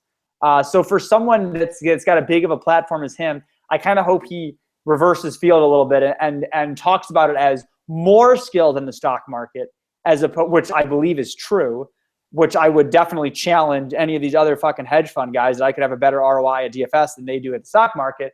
But I think that might be more skill, but no luck in DFS is just a really silly position to take. Really fucking silly. Yeah, I saw a couple different posts he was making on Twitter. I think it was yesterday or the other day. And I saw him and Haralabob. Shout out to Haralabob, guest of the podcast, friend of the podcast. He had a couple back and forth. I think maybe, I'm not sure if he had more than one or two with Cuban about it. It sort of sounds like I always find it funny how these super smart people like don't see gambling or see things like they don't see it from the standpoint that, you know, someone like me or you does, who's been doing it for so long. And it makes sense. It's like it's easy on the surface to understand, but you know, I think there's some variables that are just super unique to it. Yeah, I think that obviously we are outrageously uniquely qualified. Haralabob he's a great Twitter follow, by the way, really fucking smart. For NBA guys like us, he's just a fucking incredible guy to follow on Twitter. And I think that he's often a little negative towards DFS, primarily because I think he's upset that sports betting isn't legal. And look, I'm on his side. All this shit should be legal. I think Adam Silver's on his side, NBA commissioner. I think that everyone understands that sports betting should be legal. I think that it's silly that it's not. I think that it's one of those things where, like, yeah, sports betting is not legal, but it would be my hope that, you know, people realize what a silly farce that is, and that they should sort of give us, or sort of like allow us to keep DFS as sort of the diet version of sports betting or something. That would obviously be nice. But I you know, it seems like a lot of that is going a little bit negatively. A lot of the legality stuff is not looking great right now for DFS. The problem is you have all of these archaic laws that were just fucking, you know, but how did online poker become illegal? The Wire Act? When was the Wire Act? Like, the Wire Act is like from the fucking 30s or something like that talks about like, you know, horse racing and fucking sending telegraphs across state lines. And they just like use a very loose fucking term. They use like an outrageously loose definition as like the only law that might exist that sort of equates to like internet gambling. And they decided to make, you know, online poker illegal, which was just outrageous fucking bullshit, just total fucking bullshit. And if you look at DFS, similar things are happening. People are using old laws, archaic laws. Every state has this outrageous distinction of any, you know, some states are skill versus chance, and other states are just any chance, which to me just makes like everything illegal. It just makes like absolutely everything illegal. I don't know what's next, you know, like and it's particularly, you know, a joke when all of these things are being made illegal, poker and whatever, when lotteries are legal, and when fucking all this scratch off bullshit is legal, and when casinos in these very specific areas can just totally fucking rape these idiots that just come in that are making like $30,000 a year and betting. My aunt used to work at fucking NIPSCO. She used to work in fucking, and she used to, you know, have to turn people's power off. And they would say to her, wait, don't turn my power off. I'm going to the boat tomorrow night. Like they thought they were going to make money at the boat. They actually, you know, like these people, you know, the lower, it's just another way for fucking the man to keep his foot on the lower class, I guess. And I get a little riled up talking about it. It puts me on tilt that, you know, what's legal is, you know, what's legal is what fucking somebody who's got a good lobbyist wants to put money towards. Yeah, I think that's kind of the what it is about, right? It's about, I think a lot of the states want to make money from DFS. DFS is making so much money that I guess it's similar to poker, where they saw poker sites making so much money and the states or the government wasn't necessarily getting a percentage of that money. So now they want to put these laws in place. And well, I mean, with DFS, now look, I know that state income tax isn't necessarily aligned, you know, our lawmakers don't necessarily care about state income tax, and they don't necessarily care about the extra added funds that come from taxing people. So unfortunately, that isn't a motivation for them. But to me, states should want these things to be legal because you're just going to pay 10% state income tax on it. So like Illinois is either already made DFS illegal or in the process of making DFS illegal. How much money would people in Illinois, and you get a fucking 1099 sent right to you. This is not like fucking Full Tilt and Poker Stars back in the day where you would pay money on like the amount you cashed out. And this is not like that. This is like the government the websites send directly a fucking tax document to the IRS. So everybody knows it is not a secret how much money, I'm going to make from DFS in a given year or whatever. That is not a secret. Everybody knows it's incredibly easy to tax that. It's outrageously easy to tax that. So to me, if I'm fucking any state, I want that income. What are people going to make? Couple million, tens of millions? I don't know. Someone is making money on it. They're living in your state. You might get an extra $1 million in fucking tax revenue. You might get more than that. So to me, I don't understand why these states don't.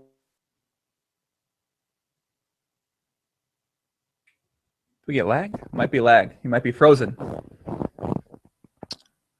I might be frozen. I'm never sure when this happens. Let's see if I can refresh this and if I'm still here. I am still here. So it looks like Aaron is frozen right now. I believe the U.S. government has shut down his internet in Cabo because they didn't like what he was saying. So we'll give some shout outs while you wait for him to come back. Carmixo says, Joey, are you using a new lip gloss? It looks great. I'm actually using this Carmex because it's 0 degrees outside and my lips are getting very dry. Who we got? Brendan D says, drop more F-bombs than Wolf of Wall Street. Drops more F-bombs than Wolf of Wall Street movie while talking intelligently about subjects. I like this guy.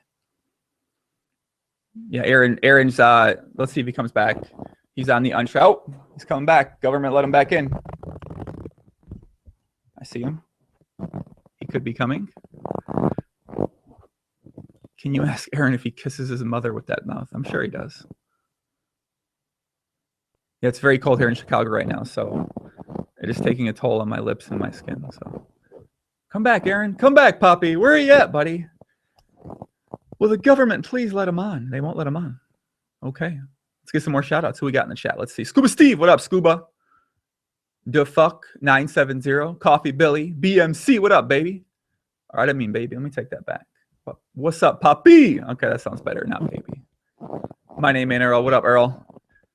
Jeff Cogs, Bishan, Action Braun, my buddy D-Dogs, No Home Jerome, Power Pablo, Papi, Action Braun, Lee, I already said him, Lee Jam. Let's see. Rory Alexander says freezing in Montreal. It sucks. Yeah, not good. Gabrielle Ledick. I would do a French Canadian accent if I could do it. Where's this kid? Man, the internet. They really shut his fucking internet down, didn't they? He's trying to get back in and he can't. So we'll see if we can get it back in. We'll see. I hope I didn't eject him forever. I might have just fucked up.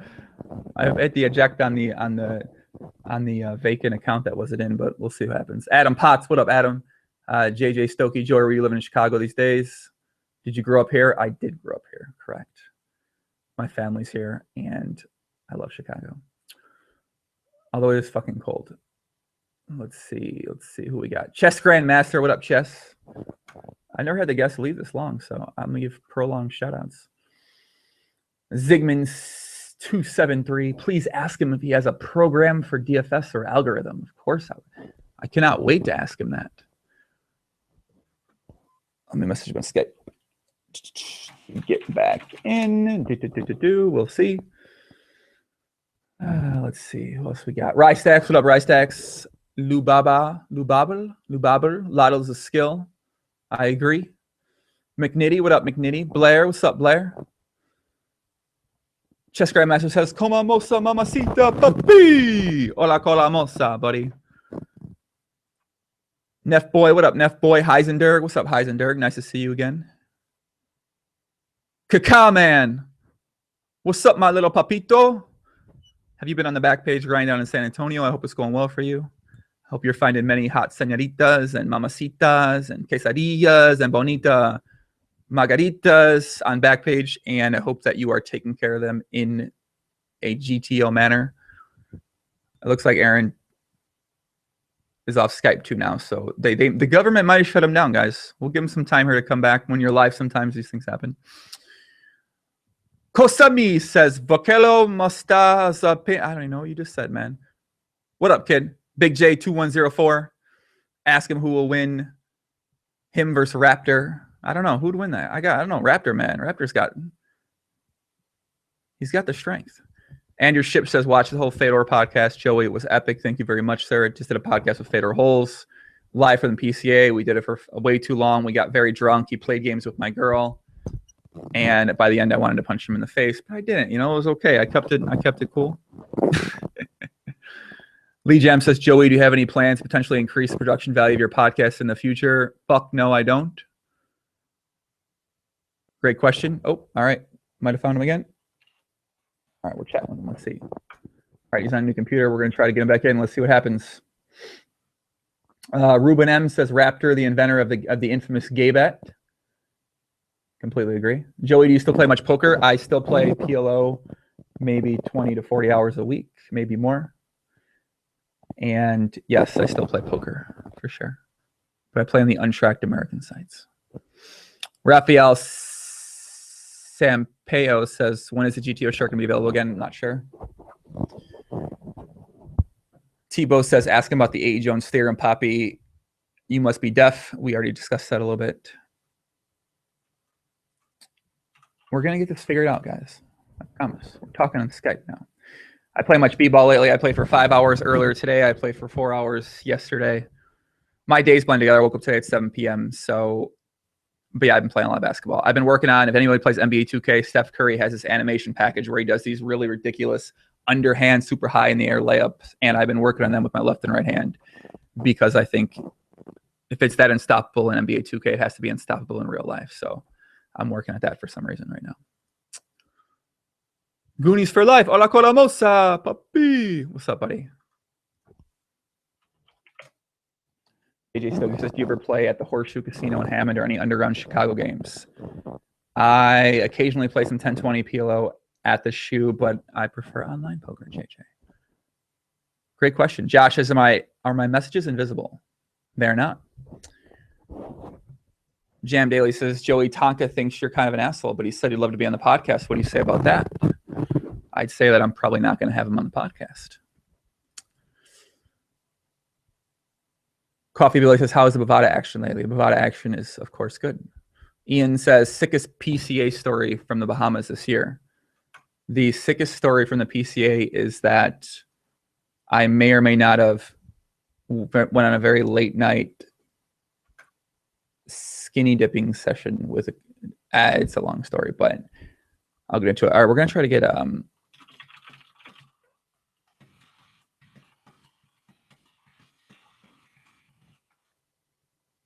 hold on, I'm talking with him. I think me ejecting him might have not made it. Did you bang? What does he say? Wow, that's interesting.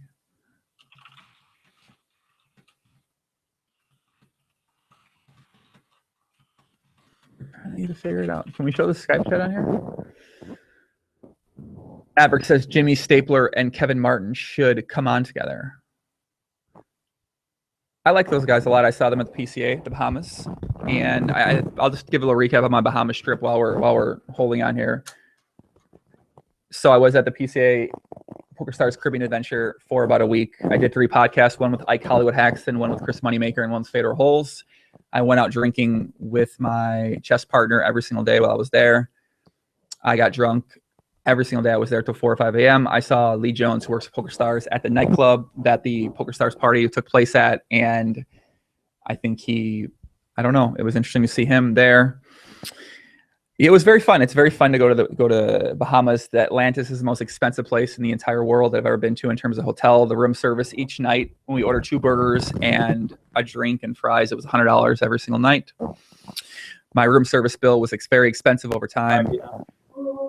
And that's it. I'll talk about that later. We're back. Aaron's back. What's up, kid? Welcome back. Yo, do you just have like a list of things to talk about if there are technical difficulties are had?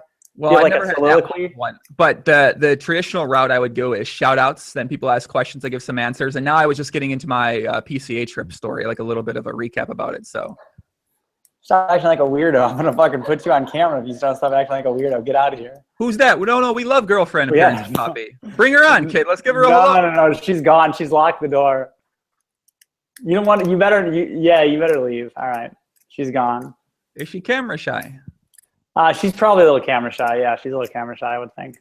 I don't know. She wanted to be on she was all about being on the about being on TV for DraftKings. I don't know. She's probably a little camera shy. That's all right, man. You ever been to the PCA down in the Bahamas for PokerStars? Yeah, fuck. Yeah, I don't think I was at like the first one. I was there in I was probably there when I was like 18. I was probably there when I was like 18 or 19 for sure. And then I went to like maybe 6 or 7 of them. And then I skipped a year or two. And then I went to like 2014 and 2015. And then I skipped this year because I'm a DFS player. So fuck it. It's the most expensive place I've ever been to in terms of hotel. It is the most expensive place. And they add 20% expense for them to do fucking nothing. My boy bought a bottle of Dom. It cost him like $400. The guy grabbed it off of the shelf, like fucking 2 feet. We could have grabbed it off of the shelf. He grabbed it, he set it down, and they gave they added a 20% gratuity on it for him fucking taking it off of the shelf and moving it 4 feet. Yeah, I can't believe that. I mean, I can believe it, but they literally auto-grat every single thing. They add gratuity on. When I had a room service one night, because we got, we went out most nights, and obviously you get back to the room. But we found, for anyone that goes to Bahamas in the future, go to Olives, order the chicken fingers, ask for honey mustard and ketchup to go. The honey mustard there is fucking amazing. It's in the casino area. But whenever we forgot to do that or it was too late, we would order room service. I remember we got 2 burgers and a Coke or something like that. It was $99. 2 gratuities on top of it. I just couldn't believe the prices. We're because I don't know if it's like that. We stayed in the Cove. Where'd you stay? The Cove or the time? There's like a big discussion on what's the best tower. I mean, I don't think there's much. It's just dependent on what you want. The Cove is obviously the best. I've stayed in the Cove once or twice, and I usually stay in Royal because it's a little bit shorter of a walk. If I'm going to play even a moderate amount of poker, I just would rather not do like the extra 15 minutes of walking to the poker room from the Cove, because the Cove is literally as far as you could be from the poker room. They're on like direct opposite ends of this massive thing, and it's like a 30-minute walk. So if I'm going to play a decent amount of poker, I would usually stay in like the Royal Towers. But like some people prefer Coral because they just think it's the cheapest and the closest, and they don't think there's much difference. The place is mediocre, man. For all the shit they charge you, it's pretty mediocre. Now the Cove is nice, but the Cove is like fucking. I've not stayed in too many $700 a night hotels, but I would say that for a $700 a night hotel, the Cove is probably not even that nice. You can get some pretty fucking nice hotels for like a third of the price. Oh yeah, no, I think that I had a lot of discussion with some poker players who said the Cove wasn't the best to stay in just because of the distance. Walking was so. I mean, I feel like there actually is a hack. I've been trying to figure out. There's some type of way you can walk from the Cove to the poker room along the beach. Like maybe a portal. Like there's like instead of taking the long way, you take the beach route. So you're walking outside on the water. There's a shorter way to get there for sure, but it's really I couldn't believe. I mean, people say it's expensive, and I'm like, yeah, it can't be that expensive, but. Yeah. Like a week trip, I'm not sure staying at the Cove. I'm not sure how I could have spent less than $6,000. Like I just don't see a way. Like you're gonna drink, you're gonna buy things there. It just honestly, it's like the PCA is like a good poker tournament. I used to like doing it because it was like friends I only see like twice a year. Exactly. I only see them like at the PCA and at the World Series, but. Besides that, it kind of just sucks. I mean, it's like there's good poker tournaments. There's good poker tournaments all over the place, and it is just outrageously expensive, like you said. Did you ever adventure to the other parts of the Bahamas, the downtown area over there, where all like the Senora Frogs and the other down like the nightlife scene is, I guess they say? A little bit. We went to like the Fish Fries, like the place where you go get fish, and I did that a couple times. There's a really good secret eating spot that I don't think I can say on the podcast, but there's a couple of really good secret eating spots. I don't want to get all the poker players knowing the secret eating spots. I can't just broadcast this to like allegedly thousands of people. Are there allegedly thousands of people that will watch this show? Well, most of how big time are you, buddy? I mean, it depends. I mean, I guess the popular people get, 20, 30, 40,000 views. The smaller time, maybe 10,000, maybe someone like yourself might get, a little bit 10, 20,000, something like that. They certainly, I'm not Hollywood AEJones, let's put it that way. I don't know. I mean, big time, 5 million, man. You sure? Well, maybe. We'll see. I guess we'll find out, right? We'll find out after this podcast. Yeah, David Allen on YouTube says, AE, hit me up. I'll get your Twitter handle for you. And he left a Twitter handle. So, okay, please connect me with that guy. I would that would be see people helping people. What a podcast, Joe. What a podcast. What a conversation.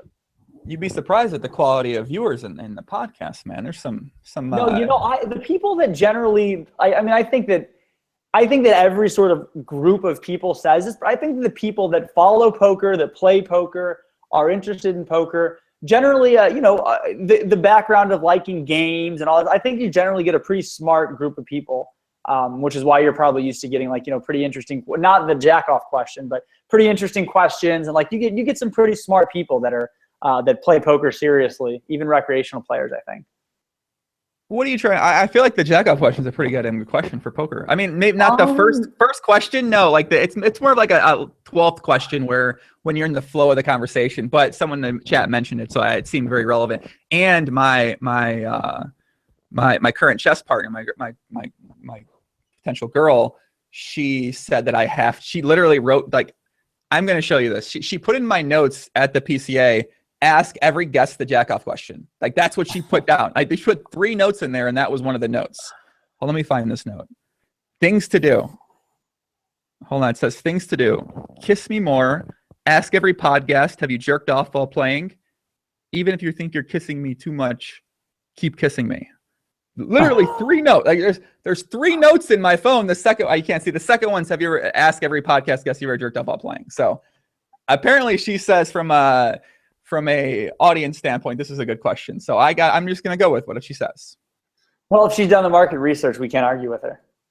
Yeah, I mean, she might have. I don't know. I mean, we'll ask some more impartial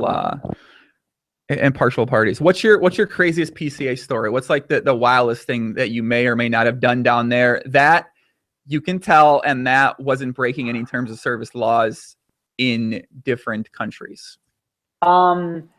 After Tom, I think it was Tom and Dave and those guys. I don't remember who it was exactly, but after in 2006 or something, probably, I don't know. After they did the thing where you had to jump in the shark tank and touch the bottom because there's a shark tank there. No fucking. Do you know about I'm that? not doing that. Okay, so that happened. I wasn't there for that. No. And that happened, and I assumed the sharks have to be drugged up and they don't have any. They're toothless sharks. I mean, right? You can't just have, because there's shark tanks all over all over the Atlantis. You can't just have sharks swimming around by humans, right? So we did at 5:30 a.m. We were walking back and we were staring at the shark tank in the middle of the Atlantis, and we're like, there's no way these sharks can actually hurt you, right? Because there are people like that. I'm sure she was like, I wonder if people have jumped in. I'm like 100%. Of course they have. Of course they have. Especially being on vacation, you're drunk, you're having a good time. One of your friends is like, I bet you won't jump in. You're feeling big time. You're like, fuck yeah, I'll jump in. They can't be lethal shark. Maybe. I think they're just either drugged or just so well fed they just don't want to attack humans. Or maybe they just they all went to the shark dentist and had all their teeth pulled. I don't know. But after that, Tom and his friends did that. My friends then just did the same thing the next year. My friend just gave his other buddy $5K or $10K to jump in and touch the bottom. I don't remember exactly what it was, but the fucking, it's a good 15, 20 feet to the bottom or something. You kind of can time it where the sharks are lapping around to the other side of the pool, and you can kind of mitigate some of your risk there, I think. But I don't think I really have that many really wild PCA stories. Otherwise, yeah, I don't know. I don't think I really have that many wild ones from there. Can't think of any. Have you ever gone skinny dipping in the ocean late at night? No. I've gone swimming in some of those pools after they were closed. At 7 p.m. the sun goes down and they close all the pools and the hot tubs. But you just ignore the ropes or ignore the I've been approached by some security guards, like this one security guard with like a big dog, and been like, get the fuck out of the pool, because he's like walking around at night. But you could just kind of go swimming randomly yourself, and you'll just get like temporarily yelled at. It's a very common thing. But no, I didn't do the skinny dipping in the ocean thing. I got a little out of line on my trip in the PC. I got to tell you that right now. I heard you seem like you seem like the getting out of line type. I'm not really the getting out of line type. I felt like you got out of line. You seem like the kind of guy to me that would get out of line, but I probably had some like semi out of line stuff back in the day, but not really. I'm boring. I don't get out of line. I'm boring. Do you have any Vegas DGen story? I know you. Everyone's got like a CTS streaking through Denny's story, or everyone like. There's always some type of DGen story you may have allegedly seen. There's some that, someone that's been in Vegas as many times as you have for a series during June and July. Some DGen stuff is. This isn't really a DGen story, but it did happen in Vegas during the World Series of Poker. I knocked out the Ash Man in a boxing match. That was just like, it was just like he had a few drinks and we were at dinner and it was late at night, and he was just like, for background, I'm just like 170-pound, 6-foot male who's just like in decent shape, played high school sports, but just like isn't like, I've gone through periods of time being in pretty good shape. At this time, I don't really remember. But Ashton is like a 140-pound collegiate wrestler. And so he just assumed that obviously I wouldn't be able to take him in a fight. I thought size would be too much. At like midnight, we went to Dave Benefield's house because he had some boxing gear. We put on some headgear. We put on some gloves. I was trying to use like proper boxing technique, which I had like seen on YouTube or something, and like maybe done like, 5 minutes of like bullshit research. I got my left shoulder up, protecting my right shoulder, protecting my chin. And Ashton is just out there peppering me with a bunch of bullshit shots. And I'm not a boxer, I'm not a fighter. He's not hurting me, but I'm getting annoyed. I'm getting annoyed because he's like popping me in the head back and forth. And finally I was like, all right, I am tired of this bullshit. I threw basically like 5 punches the whole fight. I kind of shoved him off, and then I just fucking threw a right cross, and he just like fell. He just fucking fell backwards, was temporarily out of it, knocked him on his fucking ass. And it was good because he was talking some shit prior to that. So that was fun. But actual like DGen stories, like a lot of like fucking up until 7 a.m. playing Chinese poker stories.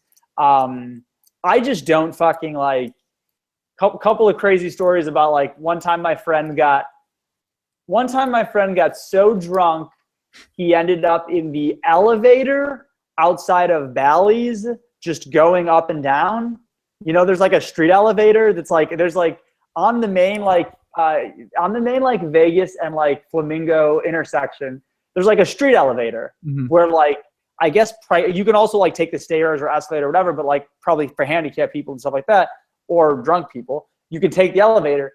He ended up calling me, leaving a voice message where he was saying, my friend is on the phone, I'm fine. And the cop is like, get your fucking hand out of my vehicle, like screaming at him. I'm listening to his voice message. I can just hear the cop like screaming at him, telling him he's going to take him to the drunk tank.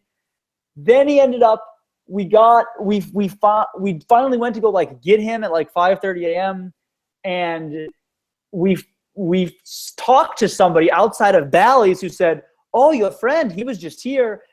He's on the elevator going up like a cleaning lady or something. I know. She had an accent, Poppy. She had an accent. The cleaning lady had an accent. I know that accent well. It's a good accent. Right. So she was like, she was like, hey, he's gone. I don't know where he's at.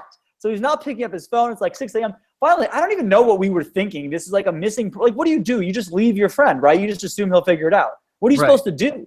You don't like call it missing persons, right? So we couldn't find him. Finally, like 12:30 the next day, he calls us, and he's just like in Bill's Saloon or whatever that. What was the name of that hotel? It's not there anymore. Wild Bill's. Wild Bill's Gambling Saloon. Think that. Right. He's Someone bought him a room in Wild Bill's gambling saloon. This is like allegedly a high stakes poker player who made like mid six figures, like one of these years. Like someone bought him a hotel room in Wild Bill's gambling saloon, tucked him in or something, and left like a fucking, like a little piece of paper that says, hey, I won a bunch of money playing blackjack. I'm glad you're, sleep it off, bro, or something like that. And like left their email address or something. So I have probably some other stories like that too. But like that, I have like those Vegas stories. I don't even party, man. I'm boring. I'm a homebody. I just don't even do it. I don't fuck with it. I was wondering this as well, because, I think we've all had a friend who didn't show back up at the hotel or at their hotel at 6 a.m. And one time we were out there, my friend, okay, fine. My friend, I won't specify his name, even though he's going to be on a podcast soon. He may or may not have, we may have taken a trip to Sapphires one night. I think WCG Ryder somehow was involved in this little gathering. And somehow my friend ended up in a champagne room with a couple ladies. And we decided that would be a good idea to leave him. Can't remember why. I think drinking wasn't. It probably was a bad idea in retrospect, but we at the hotel and he doesn't show up. Like it's 5 a.m., 6 a.m. He's not there. We're like, where the fuck where's he at?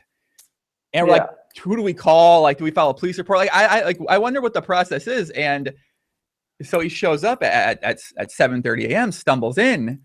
We're like, where the fuck have you been, dude? He's like, yeah, I don't know what happened. I walked home from Sapphires. I was like, what are you talking about? And he's like, yeah, I had this receipt for $6,000 in my pocket. I was like, what do you mean $6,000? Like they called his parents. They asked him like the credit card, like a bunch of different things happened. And apparently he had no money to get a ride home from Sapphires. They're spending $6,000 and he just walked home. But I was just thinking like, what do you do in that spot when how would you find him? I mean, someone out there has had to have gone. Like, how would you find your friend? Do you disappear? Do you look for him? Are you worried? Should you worry? It's Vegas. I mean, yeah, I don't know. There's probably a window of time when you kind of all realize, oh shit, maybe things are not okay. I don't know, 12 hours maybe. 12 hours sounds like a good amount of time. How do you spend $6,000 in a strip club? That's the question I've been wondering for years. No idea. I have absolutely no idea. I could never spend that much money in a strip club. You're not a big. Were you a big Spearman Rhino fan? Most poker players. So that was like the gathering. That was like the group thing to do. Like, hey, you guys want to go to Rhino tonight, or you guys want to get a table and pay $5,000 for a table tonight at one of the nightclubs. So it's kind of like the thing to do. I was never really a big strip clubs were never really my thing. Obviously, I did the Spearman Rhino a few times because fucking like you said, you can't really be friends with like poker players in Vegas and not have like one time I think we satellited into the Spearman Rhino. We were just like chilling out. We tried to do karaoke one time, and then we couldn't get a place to do karaoke or the line was too long, and so we decided that we would all play one hand of blackjack, $100 a person, or $200 a person or something. I don't fucking know. And so we had to like get this shitty little casino to basically up the stakes. They wouldn't let us bet $1,000 on a hand of blackjack. We're trying to bet $1,000, like our cumulative money on a hand of blackjack. They had to call the pit boss over. He had to be unsure. I'm like, bro, what are you doing? It's one hand of blackjack. Of course you're going to take our action. We talk about the table limit is $200. What kind of operation is it? You're already fucking smashing us, right? Like you already have like this big fucking edge in whatever game. We're obviously fucking not counting cards. Half our group is drunk, etc. Anyways, eventually we got them to do it, and we won. So the deal was we win the flip, we go to the Rhino, and we won the flip. So we won the fucking flip, went to the Rhino. I did that a few times. I don't really have any cool Rhino stories. I think I picked a friend up at like 8 a.m. one time, and he just kind of like, he just kind of gave me the look. Thanks for coming to get me, bro. Like the fucking. I was in some need here. Thanks for fucking waking up in the middle of your sleep to come get me. And I do know that when I first started dating my current girlfriend, she found like a Rhino water bottle like in my car, just like chilling under the seat or something. And I was like, oh my god, this is like the fucking, what a nice. It was very nice for her to like clean out my car, and it was even nicer for me to fucking leave a Rhino water bottle in there. So maybe AEJones here is merging his Vegas story range right now for us, and he doesn't want to get out of line with some of these tales or All right. People love the degenerate stories like that. Like this is what they love. Viffer stories. They love they don't care about a knowledgeable, smart approach to life. They just want to hear how fucking degenerate people are. I believe that. Okay, I have a story that doesn't really have to do with any degenerates, but it's one of my favorite stories from my poker career. It is for some reason I just think it's amazing. So back in like 2009, I'm offering coaching for like $1,500 an hour. Okay, the price was probably way too much, but it was prohibitive because I just didn't really want to coach. I was making some training videos and I was doing that, and like I had a few people probably pay me that much, for coaching. It was way too much, right? Like it was, there's always a market for it though, right? So if I'm actually worth like $600 or $800 an hour, but I just don't want to do it because at $600 an hour, I might've been coaching for like 20 hours a week. I just set the price at $1,500 and that's what I was, cool with people paying. So I had this guy message me. It was a Euro dude. It was a Scandi guy. So if you've got an accent, you can whip it up. So he says, hey, I want you to coach me. He sent the $1,500 on a full tilt. Okay. So I show up at whatever scheduled time we're supposed to show up. And the guy, I might be able to remember his screen name if I really think about it, or if I saw it, but I can't remember it right now. He was like a guy that was around. He had been, he's around. So I'm coaching him. First of all, immediately he says that like his girlfriend loves the sound of my voice. She loves it. And he can't, he wants me to come visit him in wherever he's at in Scandinavia. I have no fucking idea. Immediately. Like, I have never been asked to be part of like a threesome, but I think maybe that's what was happening. I'm not positive. I think that he might have been saying, my girlfriend loves the sound of your voice. Come fuck her, maybe in front of me. I don't know. Okay, I don't know. Oh, that might have been what was happening. I got that vibe. I've never gotten that vibe before in my entire life, and I got that vibe in my first 5 minutes with this guy in this conversation. So we're talking about setting up the session, then we eventually start the session. I've never talked to this guy before except like, hey, here's my Skype. Let's do this coaching lesson. Here's $1,500. Good luck. So right away, he's like, I want you to coach me at Heads Up PLO. I have never to this point played a hand of PLO in my fucking life. He's like, you coach me Heads Up, right? I can't do it. I can't do a Scandi accent. He wants me to coach him Heads Up. I have never in my life coached on playing PLO. He's paying me $1,500. I said, listen, bro, I don't play PLO. He's like, yeah, but you play Heads Up. Okay, fine. All right, fine. So I'm going to coach him at Heads Up PLO. I've never played PLO before, right? He's defending with like Jack, 4, deuce, deuce, badoogie. And I'm just like, I don't know if you should defend that or not. I have no idea. Maybe a couple of twos come out. I don't know, right? So I have no idea what's going on with this guy. So right away, it's like I'm like sketched out. And then I proceed to coach him as best I can, where like a lot of it is like me sweating him being like, well, I don't know if you should, I don't play PLO, but I'm not sure if you should bet here. This time's not that good. 15 minutes into the coaching session, he's just like, oh, like something is coming up. I have to go do something. Something has come up. I'm like, okay. And I've never talked to him. I've never talked to him again. That was it. I did 15 minutes of coaching for Heads Up PLO for $1,500, a game I've never played in my life. The guy left. He still had my contact information. He never contacted me again, ever. That's it. That's the story. To this day, I've got no fucking idea what happened to the guy. He was like a guy. Like if you told me what the guy's screen name was, I would tell you that's the guy. Jeans 89. No, it was not Jeans 89. You're gonna get, no, it wasn't like a current high stakes poker player. It was like a guy that was like around at like some of the tables back in the day, playing like, 10, 20 PLO and no limit and shit like that. Like maybe he was like a semi-regular. I don't even think he was like a pro or whatever. But he was a guy that was around. And that was it. 15 minutes of coaching, $1,500. That was it.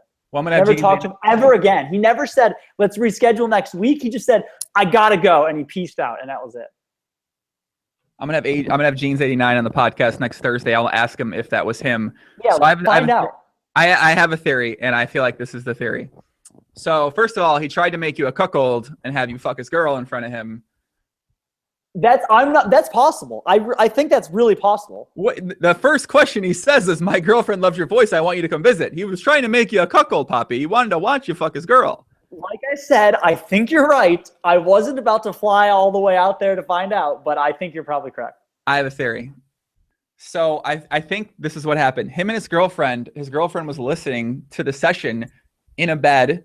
She enjoyed your voice so much that she decided that she wanted him to talk with you one-on-one. She got off on just you and him interacting, like her favorite online personality, her current, Scandinavian lover, took care of business and was like, all right, let's wrap this shit up. Like, I'm done. Let's do it.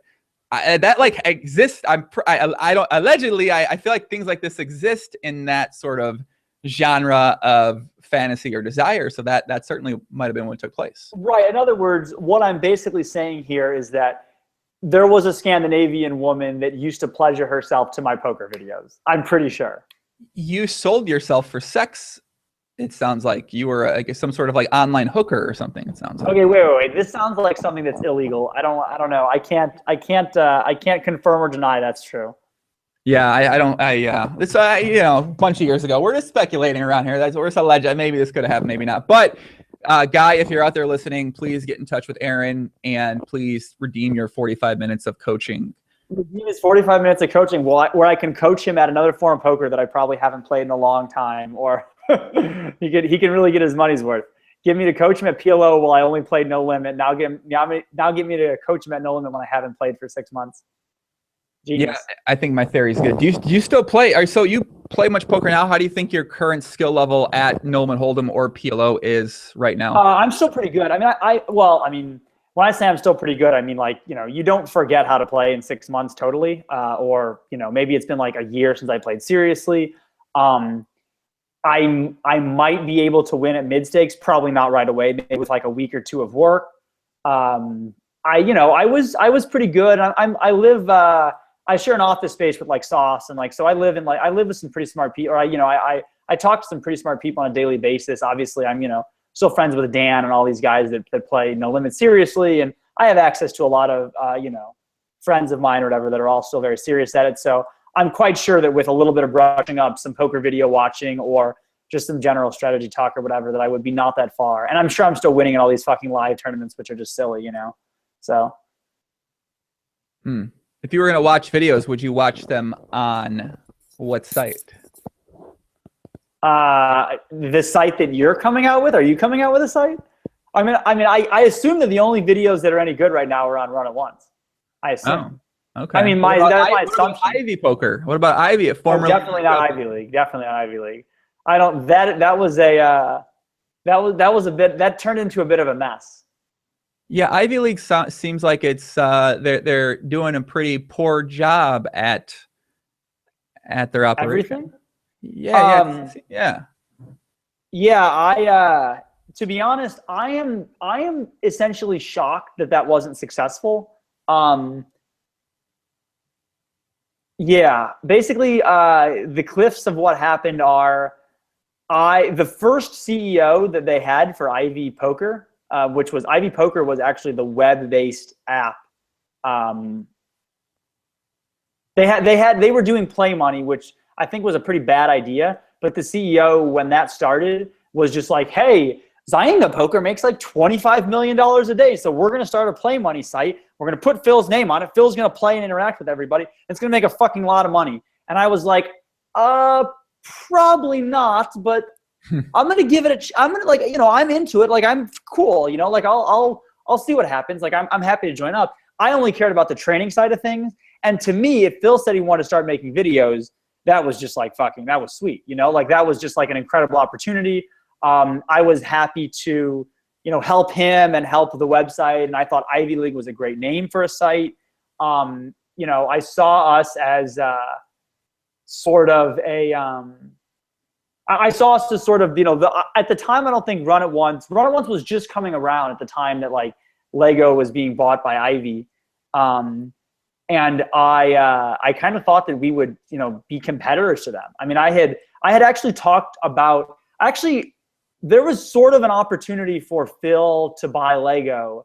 I don't think I'm really saying anything groundbreaking by saying that, or anything that's too private between us. But he just kind of told me, wow, this is interesting. I'll get back to you. And he just never really got back to me. And people who are close to him just say that he's kind of flaky like that or something sometimes. So I don't know. But yeah, he never really got back to me. He sort of had an opportunity to buy Lego though. at that time when I was basically, you know, since Black Friday, Lego wasn't doing so hot. And I basically was just like I was interested in being part of something that was a little bit bigger. I thought specifically that people needed to charge more for poker training. I thought it was outrageous that people were charging, that it was $30 a month. How can you expect, what other industry does somebody like, say, Sauce, who's making $1 million a year playing poker, let's say, what other industry are they selling their secrets or making videos for fucking $30 a month? Like putting effort into making videos. That doesn't really exist. So at the minimum, we needed to charge like 3x, like at the minimum 3x we were charging. And you know, the precedent of $30 a month was sort of set by card runners, and it just never really got changed until we eventually changed it with Ivy League, or I guess Run It Once might have changed it first. But that, you know, I had conversation with J-Man about, that was no secret. Like everyone who was considering starting a training site or sort of saw the longevity of training sites knew that, you know, there are mid-stakes players that are making 100K plus a year, sometimes 250 or whatever, and they're paying their best resource. They're getting like a video a day from a site that charges them $30 a month. That doesn't make any fucking sense, right? Like you should be paying $30 a month to learn how to like learn the basics at poker, like to beat micro stakes and to beat maybe 50-cent dollar. But how can you be learning to beat higher stakes than that for only $30 a month? That didn't make any sense to me. So I eventually was able to, you know, come under the umbrella of Ivy League and sort of change our pricing. I don't even remember what we went with, but, you know, like $10 and $80 or $5 and whatever it was, you know, 2 different tiers, and sort of have a few less videos come out on the higher stakes tiers, but have them be, you know, from guys like Phil and me and Chewy and Dan Smith and Cole South and all these guys. So the idea seemed really good. And then 3 months into the operation, Ivy Poker fired their CEO and then got someone new. And then 6 months later, they fired their CEO again and then got someone new. And then a few months later, they fired their CEO again and either didn't replace him or, you know, had someone new. And eventually, I'll just say that someone came to sort of be in charge of Ivy League that was an undesirable from my point of view, someone who I didn't feel like I could associate myself with responsibly. People can speculate who that was. People might or might not know who that is. Is he still with the site right now? Because I know who runs the site now. I don't think so. Okay. But maybe. I don't think so. He was sort of like temporarily in charge while he promised Phil that he could get some funding that I don't think ever materialized. I don't know. I'm going to leave it at that and let people speculate on that. But essentially I just said, okay, I had a short phone call with Phil and I said, Phil, I can't be associated with this guy, just so you know. And he said, I understand. And then like a month later, he was still around. And I said, okay, I'm just not going to make videos anymore, obviously. So and that was it. And that was the failed experiment of Ivy League. Or I guess it's still around, so it's not failed yet. I'm not sure. Phil's probably not too happy about losing money at it, but I would guess that it's still around. I just want to give a shout out my little brother, Tutu Andrew Cool, a.k.a. Big Dog, a.k.a. Yardstick, a.k.a. Stallions in the chat right now. Shout out to my little brother. I hope that you're doing well, buddy, and I hope that you have officially got your first girlfriend in high school right now, my friend. He calls himself Yardstick and Stallion? Well, we were at Coachella this year, and he may or may not have been, you know, in the bathroom, maybe cleaning up for day 2 of Coachella. And allegedly, are we about to talk about how big of a penis your brother has on this podcast? No. Allegedly, a female who was staying with us walked into the bathroom and then christened him with the nickname Yardstick. Oh my God. What a fucking life. Kids in high school, he's already got the nickname Yardstick. You think he's going to clean up? Now, how serious this nickname was or if it was a joke, I have not checked the receipts in terms of like, hey, let me see it. But allegedly, he earned the nickname Yardstick, which then transitioned into Stallion. So now he's just got multiple nicknames. So, and he's been on the podcast a couple of times. Just shout out to my little brother. He's the king of the friend zone. You'd say the self-proclaimed king of the friend zone. So, with a nickname like Yardstick, you got to move out of the friend zone. He's young, man. I told him when I was 16, I was in the friend zone too. But once you get older, you start getting developed. You start turning into a man, and then you can take your yardstick and do whatever you're gonna do. But I want to go back to what you said. You spent some really good things. Yep. I think the training site thing in general, the pricing point, I think Run It Once came out with the 2 different packages, the elite package for $99.95 or something like that, and then the $10 package as well. But I totally agree that I am really surprised that they didn't charge more. I feel like the people that are going to pay $100 for that high quality type of training content, video content from the type of people he had would have paid exponentially more, even if the precedent was set in the industry for it to be this certain established price. I mean, I think the idea would be, well, card runners and these other sites are $30-$40 a month. Well, we're going to totally crush them on the content side of things with the people we have making these videos, so we can charge this point. And if that doesn't work, you could always drop it, but sort of do it with the idea in mind that I'm aiming for this type of crowd and we're just going to fucking destroy the content and make it so good that people just are going to say no, can't say no. And I think that's what they did. They just chose the pricing that they chose. I felt like is interesting. And I've always wondered that too, why sites didn't charge more money, even with the precedent established as it was. Yeah, I don't know. I mean, I knew right away that it wasn't sustainable. You have to have such a huge amount of, you have to have such a big user base to afford to pay someone like Sauce for videos if you're charging like $100 or less for videos. You just have to have such a massive number of people, and look at the poker economy. There can't be that many people that can afford to pay whatever amount. And so for that, just fucking charge $300-$400. Who cares? I mean, you're effectively getting, when Sauce makes a 1-hour video, you're effectively getting coaching, which is worth, I don't know, $1,000, $2,000, whatever, an hour for a fraction of the price. Now, don't get me wrong. The lesson isn't exactly tailor-made, but it's pretty fucking good. And I'm talking about one guy. When you add in all the other people that are making elite videos that are also really fucking good, LaForte used to make videos for them, and all these other guys that are really fucking good at making videos, I mean, it doesn't make any sense. It's definitely getting something for nothing. And I felt like that too when I was making videos. I was never doing it for the money. Even when I owned the website, I wasn't doing it for the money. There was never a point in time. It was always just because, like, look, I'm good at making poker videos. I'm humble, right? But I can just talk randomly about stupid ass shit. And I sure as hell can talk about poker, and I can explain what I'm trying to say. So I'm just, I'm just being honest. I'm just like, I was good at it, like I was a good poker player. I wasn't always an elite poker player while I was making videos, but I was really fucking good at talking about what I was doing when I was doing it. So I realized, I thought I was just like, fuck, in 2009 or whatever, let's say I made, some 6-figure amount of money, let's say in 2009, I don't know.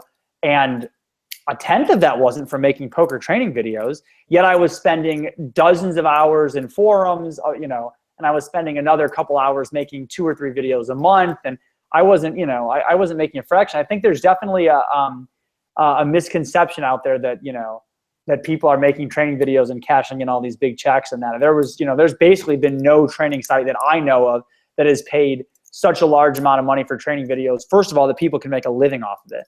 That just doesn't exist. I mean, there's no one that's, the only people that are getting paid, like, say, over $5,000 a month to make training videos are making 10 times that at poker. There's nobody that's making that much, that's, making a ton of money at training videos to the point where they don't have to continue to beat the games. That doesn't exist. I think the people who are making that amount of money in the poker training industry right now, we couldn't name off the top of our head, because I've seen a lot of different new models, and there's a new type of training site coming soon that I may or may not be affiliated with in a small way. But it's like it's sort of a different approach to the idea of monetizing a training site.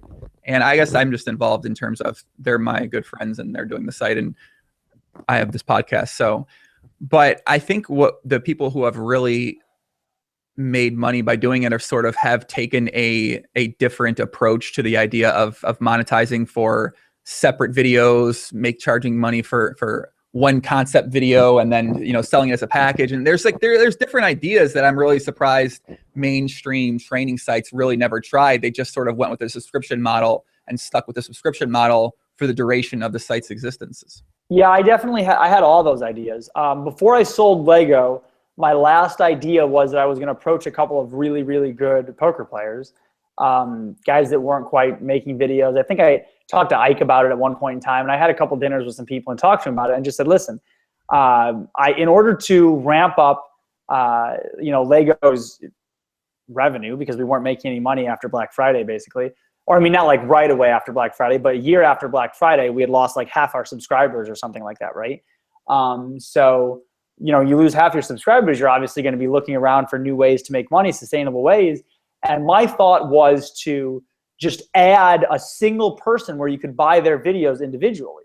So like, it might be that LeggoPoker continues to be worth $30 a month, but if you're a LeggoPoker subscriber, you can then on top of that pay, let's say, whatever, $25. You would pay $25 for a sauce video, right? You sure as fuck would pay $25 for a sauce PLO video. You're goddamn right you would.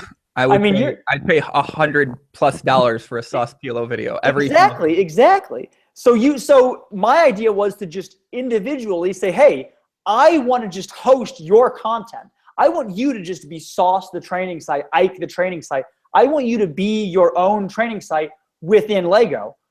I was mostly just trying to be part, like for instance, I don't know about Run It Once's exact model, but I'm going to go ahead and guess that Sauce is the most popular producer on there by like a factor of 2 or something like that. Like he has to be like way fucking more popular than the next most popular guy based on how many comments he gets on his videos. I'm not even sure. I haven't been there in years, okay? But if you said, okay, the elite level is $100 or whatever, and then if you want Sauce's videos, they're another $100 a video, everyone would just fucking buy Sauce's videos. They would just all do it. So to me, that was my idea on Leggo, and I didn't quite get enough yeses because you really have to have a big name to pull people in to do that. I didn't quite get enough yeses to sell those videos individually, but I do think that was a pretty good idea. I think just letting everyone be their own platform, letting everyone get paid essentially on a per videos basis, on a per buys basis was a good idea. So like maybe Sauce gets paid 85% or something crazy of like every video he sells, and like 15% comes back to us for hosting it, dealing with the bullshit of technical aspects, all this stuff or whatever. So something like that seemed like a good way to model it. And not only that, but then you really incentivize the video producer to be popular. Right. Otherwise, all we had was like fucking back-end data about like number of unique views, which were just like not even that accurate. I didn't have good enough Google Analytics to know who was watching videos all the way through, but I suspected that people were turning them off halfway. So my first thing when I got involved with Leggo was immediately to shorten the length of videos. Look, by the time you're in the 45th minute of a video, it is just not possible to be as on your game as in the 5th minute. It just isn't possible. So I wanted videos to be, instead of an hour plus, I wanted them to be more like 30 to 45 minutes. I think that's kind of the sweet spot for keeping people with ADD involved, for keeping them like, say, concept based and to not like go off on too many tangents. And just so that you don't get tired as a video producer of producing too many videos or of producing too long of videos, because fatigue in both of those, I think, is definitely noteworthy. I doubt that anybody is as strong in their 56th minute as they are in their like 3rd minute or whatever. That's a really good point. I feel like I personally, and in the podcasting perspective, for me, I get stronger as the time goes on. But from one of a kind, Poppy, you're one of a kind. From a poker strategy standpoint, that's a really good fucking idea. I mean, just as me as a video watcher, I feel like I check out pretty, that 25, 35 minute mark. I'm much more engaged and paying attention in that first part of the video. I'm actually that's a really, really, really good point. I'm surprised. I feel like that's not been implemented by video producers since then as well either. I think most of the training videos have stayed a very similar amount of length. Right. We started to do that as I was sort of still in charge of Ivy League, or I guess even on Leggo. I started to say, hey guys, we previously were asking for 45 to 60 minutes. Now we're only asking for like 35 to 50 minutes or like 30 to 45 minutes. So I think if you look, you would definitely see that trend happening with our videos, but it's tough to get them too short, because once they get like 32 minutes, now people are saying, oh shit, 32 minutes. Unless you start coming out with like a 3rd or a 4th video a month from that guy, they're just going to be upset that they're getting shortchanged. So you obviously have to find that sweet spot where you tell guys, like for instance, if I had started Run It Once from scratch, I couldn't make as many changes as I wanted to make on Leggo on Ivy League, because you have to keep a similar model while you're still doing the subscription model. I would have done things totally fucking different. I realized how broken it was. I would have just, charged for individual video, or I would have probably definitely subscription based. You want a subscription based because there's too many poker players who are too lazy to cancel the subscription, and they watch like one video like every 3 months or something. But they never know when they're going to want to do it. What? I said that's me. That describes me right now. Exactly. But I mean, you realize that you realize that when you're in that downswing, you're going to need a Phil Galfond PLO video, right? Like you realize that that's something that it's worth paying $100 a month for or whatever. So you don't quit your subscription necessarily. So I don't mind supporting run-on-ones and I mean, I'm like, I don't think it's going to be a lot. I don't mind. Yeah. Fuck yeah. Pay for a good product. No, I'm 100% on board paying for good products. So you might want to start with a subscription basis and then just have, I mean, look, I'm not looking at the list of elite players, but I keep referencing Sauce because I'm friends with him and it's easiest for me. And he's the perfect example in this, but he's just a different level than most of these guys. He's just a different level. There's maybe a few other guys on run-on-one's elite tier that are different levels than it's just like, it would be embarrassing. You just can't group a guy making, low 7 figures, high 6 figures a year with a guy making like, 125K playing mid stakes. And you can't call them both elite video producers unless the guy playing mid stakes maybe is more willing to, do a lot more math or spend more time on his videos or is really good at whatever, then maybe you could, but you just, they're not in the same stratosphere. It's Sauce and everybody else, right? I mean, there's a few other guys, obviously, like there's a few other, I'm sure, but yeah. I'm actually surprised to see, I feel like run-on-ones has got pretty stagnant in terms of new ideas, creativity. I feel like they've introduced their idea and they've stuck with that exact idea without anything new or different for the duration of the time. And I'm just surprised that there hasn't been some, I feel like I met the guys that do run the site behind the scenes. And I'm really surprised that there hasn't been any more innovation. I feel like there are different things you can do, different presentations, formats, but I'm just really surprised that I don't feel like they've tried much. I feel like they've just stuck with the card runners model, which was popularized, 10 years ago at this point. Yeah, I have some ideas, or I had some ideas about that. I think you could do some things.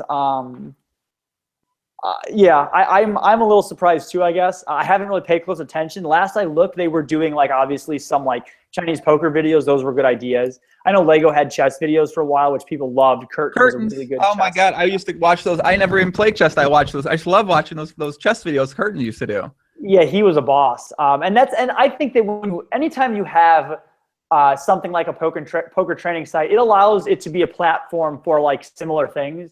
Like you could come out with DFS videos on poker training sites too. You could do that if you wanted. I don't know that it's a great idea or that you find someone to do it or that, but you could obviously do it. It exists. There will be more like DFS videos there'll be a lot of stuff available for free, I'm sure, and there already is a lot of stuff available for free. I'm not positive if some of the current DFS training sites have training videos or not. The format isn't really conducive to training videos per se. It doesn't make a ton of sense to me to do videos because you don't really have to show anything in the way that you do for poker. You could, I guess, but I think that just like podcasts works well enough or like articles works well enough where you can do some research on stuff. I mean, I guess you could do a training video, but a lot of it would be just like looking at sort of a blank screen of like, I guess data. I mean, I guess that wouldn't be a blank screen. I guess you could maybe do them, but they aren't really the same. You can't like watch someone play DFS. Like if you watch me play DFS, first of all, I wouldn't let anybody do that. But if you actually did that, it would be very confusing to you. It would be me shouting things like, "Oh shit, just came across Twitter that Dwayne Wade is out. Who do I have to get now? Who's mandatory now?" But technically, that's a form of training. I mean, it seems obvious. I suppose it is. And it seems obvious to me just because okay. Yeah, I guess it could be. Maybe you could do DFS training videos. It seems like it's not really the same because the skill cap is a little bit lower. I think that's kind of, it isn't, there's not as many unique situations to get in DFS. There just really aren't that many. Guys are out. You talk about who you use if they're out. For football, you usually don't even have very much late minute news. There just isn't a ton to say. You just use some publicly available sites. You crunch some data of your own. I feel like so if you're saying, well, I guess we'll talk like a little bit of potentially give an idea, but let's say you're someone who's considering doing something like this and you're marketing your product to the recreational players. That's the way to, by the way, I just want to be clear, that's the person you'd market to, I think. For sure. But those people, I feel like they would, that want to get better, like they would pay for, these like 15-minute videos about, I feel like there are a lot of different concepts you could make DFS training content about that might not necessarily be high level, but it's sort of going to educate you on things like, the different types of contest, different types of approaches you can take to building these different things, bankroll management, and so on and so on. Yeah, I know some people that are already in the process of making those videos. I don't think those videos people will pay for. I think that your only hope there is to get some ad revenue and or affiliate links. Yeah, that's really your only hope for like making videos like that. Not to say it isn't valuable to be like dfsfreeinfo.com and just like to do all that. It's probably worth your time. I could spend a month or something just like basically doing like a startup DFS kit or something like that. I don't really know that there's that much affiliate stuff left. Like, I don't know if that's really that big of a market to be in. The affiliate market in DFS is nowhere near as lucrative as it was in poker, because poker is a constant rake churn 24 hours a day. In DFS, it's outrageously unlikely that you find like a high volume raker. And those people are just like, those are the guys that are really making money, and they're already in the game basically. Like there aren't, especially with the current legal climate, there just aren't going to be as many up and coming new DFS people. And for that reason, I don't think that it makes a ton of sense to try to be a major affiliate. I think a couple of things. I feel like if and when it becomes legalized in places like China, Europe, then you'll see a pretty big boost in that. And also, it seems like a lot of the DFS sites that are trying to monetize their product, it seems they've gone more the software route or the predictor route or the stats route. And I think what's the main guy, what is it, the Max guy? I think he has like a site where he charges a certain subscription fee for some. Yeah, both Max Delury and Condia, those are sort of the two biggest names, and they both have their own sites. I think Max's site is RotoQL or something. I think Condia's site is like Roto War. I'm sure I honestly haven't even looked at them. Honestly, I haven't looked at them. I'm sure at one point in time I will get around to looking at them.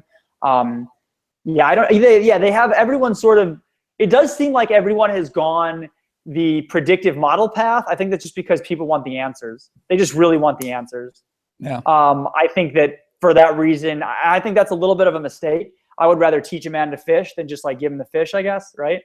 But I guess you can do both, right? Maybe they'll have some instructional videos too, but it seems like you would gain more out of just like really, instead of giving someone your projections, it seems like you would do a lot better to be like, hey, here's a good way to build your own model. Like, here's some ideas, I think Fantasy Labs is actually a site that does that pretty well, where you can, it's expensive. It's like $60 a month, I think, or relatively expensive, not for what it offers probably, but you can like tweak their model and like make it your own basically, which is a cool idea. I don't think they're fully built out either. I think that will be a really powerful tool in a few years when, if Cuban puts a little money into it or whatever. I think that'll have a lot of cool shit on it.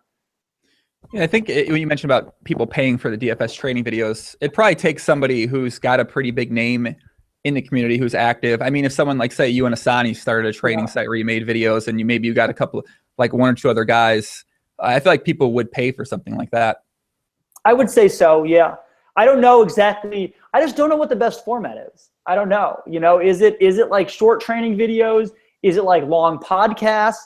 Are you talking about only general concepts, or are you talking about like that specific day's concepts? Like, you couldn't go on Twitch and be like, hey, I'm twitching my NBA slate. Whoa, because everyone would just know what you're playing. You just can't do that.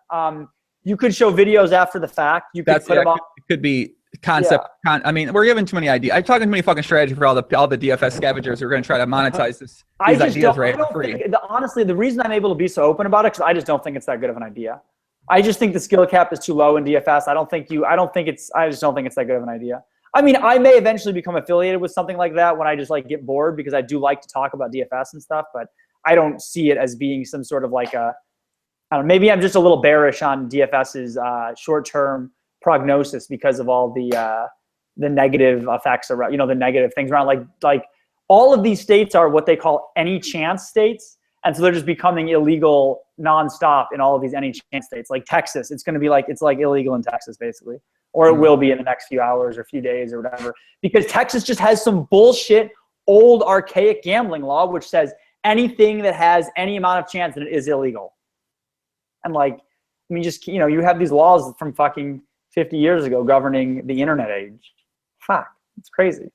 Yeah, it'll be interesting to see what happens with worldwide legislation, what happens with the esports community development.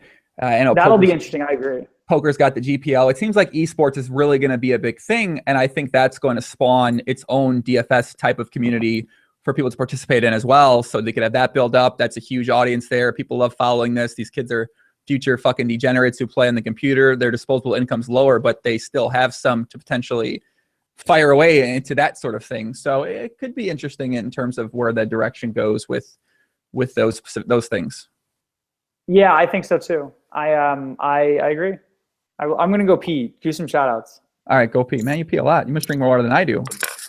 All right, let's see who else we got in the chat, man. Let's see who we got. We've got a lot of the same names participating. Vernon D-backs.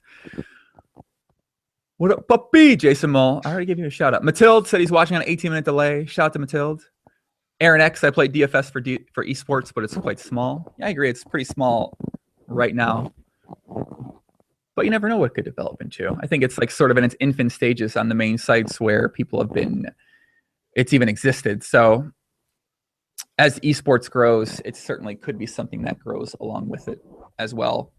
Probably in a much smaller capacity than mainstream American sports right now, but potential could be there. Mason Barrel, what's up, puppy? Giles, what's up, Giles?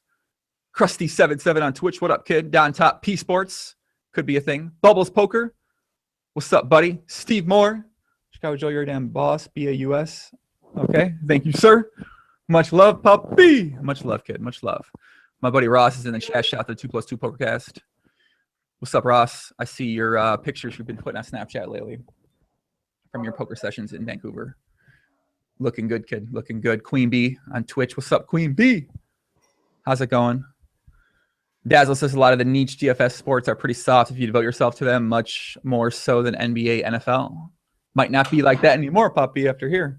Luke says, since when did you decide to frame the Spirit Hood? I felt like that wall was too naked, and I really wanted to have one of my favorite things I owned on the wall, so I went with my Spirit Hood.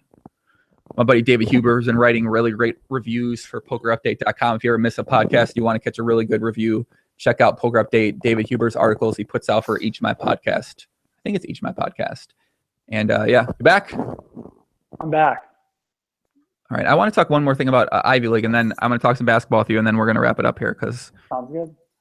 We've been going for a long time now, man. But with Ivy League Poker, so when they bought the site, it seemed like they were trying to turn Ivy Poker into an actual poker website, and then they were going to use Ivy League as sort of the attachment to that idea. And that's why you saw Phil be so involved with doing media and videos when it first started off, and then he got Patrick and his friends to do videos too.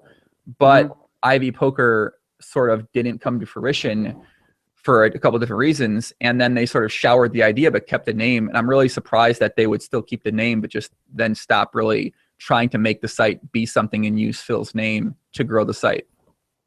Yeah, I honestly don't have probably that many details about it. I just know that basically what you said is true. They were trying to make it a site. It was going to be it was a play money site. I think that was very obvious. The plan was to I don't know. I don't have that many details about it. Basically, it was very obvious. They signed a big team of pros. I was just kind of like, why are you fucking signing these random guys? Like, I'm not going to name any names, but like, I understand they just had like 30 pros or something crazy. And everyone was like, fuck, I want to be on Team Ivy. Fuck yeah. They should have probably kept it to like, a dozen guys that Phil actually knew or whatever, or had played with. Like Phil knew of us, like, of like, say me, Dan, and Chewy, because he played with us in like high rollers and shit. So he knew who we were. So it was more like, oh yeah, I play with that kid. He's not a fucking idiot, right? But now there's like all these random like low stakes tournament players and all these random people that like, most of them didn't have like a demographic to hit.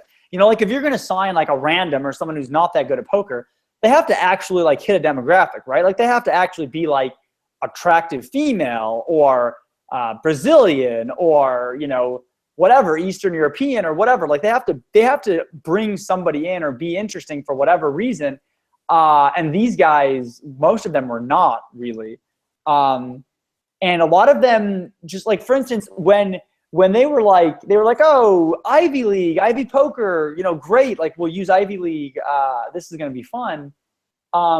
Here, use Ivy Poker Pros to make videos. That'll be great. They're contractually obligated to make videos already.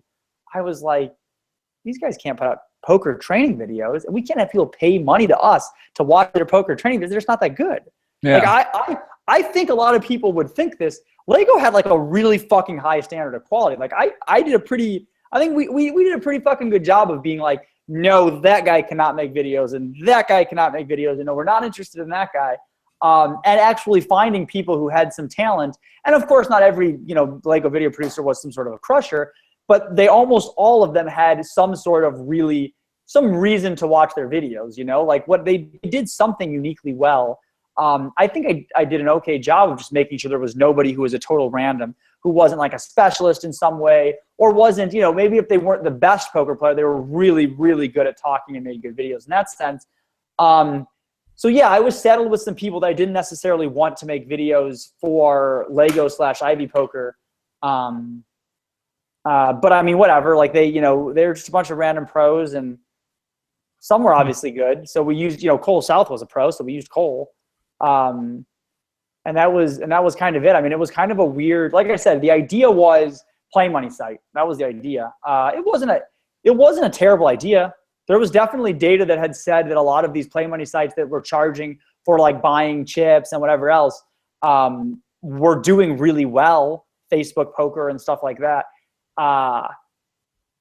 The execution wasn't tremendous, I don't think. I think that they lacked some leadership at times. And Phil couldn't do everything. Obviously, Phil was only as good as the people that were around him. So I don't know. It was a mediocre idea with mediocre execution that didn't succeed because the industry got really competitive around that time. There were a lot of people trying to do similar things and create, apps and things like that for free money poker.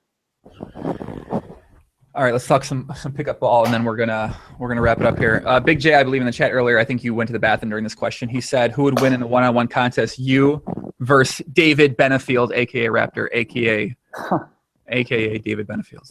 I would say that Dave would smash me. Dave is just, the thing with basketball is that the most important thing is to be like an athlete, and Dave is just like strong and quick and very aggressive. And although I've played a ton of basketball, I'm not like the all-time weakest person. I might be the all-time slowest person, but I just basically shoot stationarily. So there are a ton of situations where I might be more beneficial to a team just because you need a guy to stand and make a lot of threes, and I can do that. You've played with McNeil, right? I've heard about McNeil. Oh, okay. I've never played with him yet. I'm hopefully play with him soon. Well, I mean, I like to hope I'm not as one-dimensional as him, but all he does is shoot. All he can do is shoot threes. He's like, I just shoot, bro. I just fucking shoot. It's literally all he does. His defense is, let's call it suspect. His defense is suspect, and he occasionally dribbles or finishes around the rim because you're just not expecting him to do that. But he basically just shoots threes. He just runs three-point line to three-point line. I do maybe slightly more than that, but I'm just not an athlete. Dave is a really fucking legit athlete as far as like fast, he's fucking athletic. He's really athletic. So he would probably beat me, I think, but it would be a weird one-on-one match because he could sort of lock me down if he's just playing one-on-one defense against me because I don't have enough athletic moves or ball handling skills or whatever to get my shot off that well against him. In a group setting, he does a pretty good job guarding me. In a group setting, I will occasionally get him because I'm coming off of a down screen, or on like a scramble, the ball will get tapped out or something and he'll lose me, and you can't lose me in that situation because I will fucking bury you.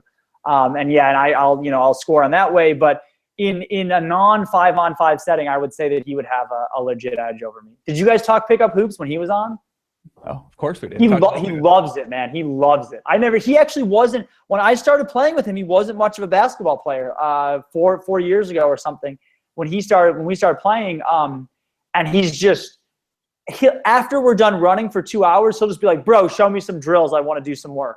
And I'll be like, are you fucking kidding me? I'm dead. It's 2 hours. I'm drenched. I want to go shower and fucking eat some ramen, And Dave will just be like, yo, just tell me what to do next. I want to go play. He says he grinds. He's a grinder. So I'm pretty sure that he just like picked it up a few years ago, loves it, and just like plays 4 days a week now nonstop. That's pretty much what I did. I started because man, I think me and Dave are the same height, but he feels a lot. I'm strong, but he feels stronger. Like he's a really good athlete. Like he's hard to move. You run in. I mean, I'm 100. I was surprised how solid he was for sure. He's solid as fuck. He's a legit like 200 pounds with like probably single digit body fat half the time. Like he's fucking. Well, yeah, he's pretty in good shape. Yeah, I think I just picked it up. I really enjoyed it. I played too much NBA 2K. I was like, I wonder if like I can play real life because I'm tall. I'm pretty athletic, so I mean it can't be that hard. And it's challenging, but I just put a lot of hours and I just grinded and worked hard, do a lot of drills and play. But yeah, ones is different situation than fives. I mean, there's a lot of skills in fives. Like as you mentioned, like there are just some things in fives that if you're a really good 5-on-5 player, you could be a terrible 1-on-1 player, and you could be a really good 1-on-1 player, but work terrible in a team concept and have no idea how to really do that. I don't think Dave's skills are best utilized in a 5-on or in a 1-on-1 setting either. Like he would probably beat me just because I would probably have trouble scoring on him, but he doesn't want to dribble that much. He wants to take like one dribble and finish. He doesn't want to handle the ball. The best is really for he and I to be on the same team, where he's just like a really elite offensive rebounder, and just like, a really good screener, and just like he finishes well and crashes the glass and defends well and all these things. He would rather not have the ball in his hands. So, yeah, from that standpoint, like you probably know this, like you might not be that good at 1-on-1 having just picked it up recently, but in a 5-on-5 setting, if you can play post defense, you can block out and rebound, you can run the floor and get easy buckets. Like those are things that natural athletes can do in pickup basketball settings. That you don't have to be tremendously talented for. You don't have to be able to fucking, dribble between your legs to be able to be effective and pick up basketball. You don't have to do that shit. You can just know your limitations and not surpass them. Actually, I've only played a handful of 5-on-5 games, but I've honestly played 1,000 1-on-1 games or 21s in the past 2. I play anyone at my gym that'll play me because I like playing against the bigger guys because like the 6'4", 6'5" dudes, because that's where I actually get a challenge in terms of a lot of my moves and body control, and working on that against guys my size. I can get my shot up pretty much any point in time, but against the bigger guys, they present a bigger challenge. So what kind of drills do you do when you're just grinding by yourself? Okay, so today I've been really working, trying to be ambidextrous when I play. So I've been working on my left hand. I mean, I do that for 30 minutes, just different layups and different overhand drills and different off the dribble shots. So I work on getting my shot off both hands. So sort of like just like kind of like attacking, like I call it like a Klay Thompson thing, where he's really left-hand orientated when he dribbles, but he's always got his right hand right there, sort of ready to shoot, like right in the pocket. So I'm always working at doing that off the left, off the right hand, off the bounce, between the legs, like one dribble between the legs, like sort of step into your shot, like a Steph Curry sort of thing. That's, I think, one of his real strong moves. I like working on different layup drills and finishing around the hoop and a lot of footwork stuff, but I find that actually isn't something you use super often in like a 5-on-5 setting, but it's just really fun. I can pretty much finish around the hole with both hands off either foot. And I work a lot on my step back, like it's sort of like a Dirk step back, but it's a way I found to get separation. So I keep the leg up, but I'm really good at, I kind of work at just getting that body into the last minute, just to get that extra separation and sort of taking the big step, but keeping your balance. So I just drill all these different things that are sort of like my go-to things in game when I get tired. And sure, like you have your like A game, you have your B game. So I always want to make sure my A game stuff's really strong, and then I can sort of go to that when I get tired, just because I've drilled it so much and done it so much, and it's sort of like a habit, and I don't got to think about how tired I am when I'm playing. Yeah, that sounds like you're doing good stuff. I definitely agree with the ambidextrous thing. You have to be able to use both hands around the basket. If you're gonna, finish against guys who are your size. If you're playing against smaller guys, you can just kind of do whatever. But if you're playing against people who are your size, there isn't going to be that much space between when you get separation and when the help defense comes. So actually being able to finish high with both hands, high and hard, is pretty fucking important. Yeah, I've been working at trying to. So like normally when you take a jump shot off your right or left hand, I think you probably plant your left foot first and then you plant your right foot first. But I've been trying to work at shortening those steps. Like it's sort of Klay Thompson inspired, basically, where instead of like, I wish I could show you like the footwork here, but I also been trying to work at planting the right foot first and going into your shot like that, just because it's so unique and you can really get your shot up when you're dribbling up the right hand. So it's sort of like I feel like normally with a jumps, like with a jump, let me put the fucking foot. This is I know you can. I can never talk about this to any guest on the thing. So, all right. So let's say you're gonna dribble to the right and then go in the shot. You normally would plant your foot here and put this and then go jump. Yep. Now I'm just trying to not take that step up and just sort of when I'm dribbling have the foot just planted right into the shot. So basically, where I don't need to move. That is. It sounds like you have the makings of pretty good idea there. Interestingly enough, I do exactly what you said. I step into it with my left or with my inside foot, and then I take sort of a step and shoot. I've always done that. I looked up some videos recently, and the way they're teaching kids nowadays is to sort of do like when you catch the ball, instead of catching with like 1 foot forward, stepping in and shooting it, they're teaching you to kind of jump when you catch, which I think is pretty interesting. It's kind of like you jump and like reset. Like it almost looks like a travel, to be honest, if you don't do it properly, if you don't look at it in slow motion. But it's interesting. They have people jump when they catch so they don't have a natural pivot foot. Yeah. Because when you're stepping in with your inside foot, say you're catching it and you're stepping in with your inside foot, you have your left foot is naturally your pivot foot. They kind of teach guys to jump and reset now, which is a little bit new for me, is not how I learned growing up. But you see a lot of NBA players do it. Like Terrence Ross does it. JJ Redick does that all the time. Who's that? JJ Redick. Yeah. It almost looks like traveling if you're not like careful, but it's a good idea to have the option to use either pivot foot. No, yeah, JJ Redick really works. It's like in the other game the other night, the Clippers played where he had like 11 3-pointers. He really works like selling the pump fake really strong and then attacking. Obviously, he's a little bit slower than most of the defenders, so they can recover. But I think, maybe Nikola does that once in a while too, Mirotic. But I feel like he's a bit more of a slower player on his.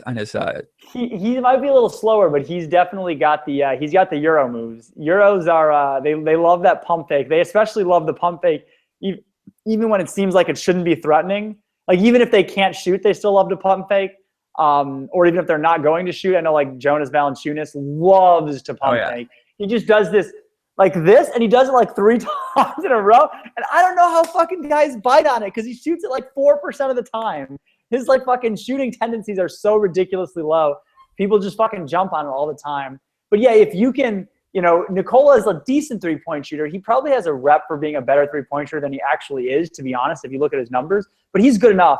And he really sells the catch and fucking this, and then that's the only way he can get separation. But that's what slow guys like us got to do, man. You got to fucking the threat of a shot really bends the defense and really creates a lot of seams. Yeah, I think one thing that I pick up that I always try to work at is sort of having the pump fake, but not having to go into my complete shot. Because normally when you step into the shot, you're bend your knees, you're going to put the ball down to your waist, you're going to sort of explode up. But sort of just catching the ball and then pump faking, but not really. It's sort of bad form because I'm not really using as much lower body. But it's like a pump fake and it's like a quick shot, just like it's kind of like Anthony Morrow, you could catches and shoots sort of thing like that.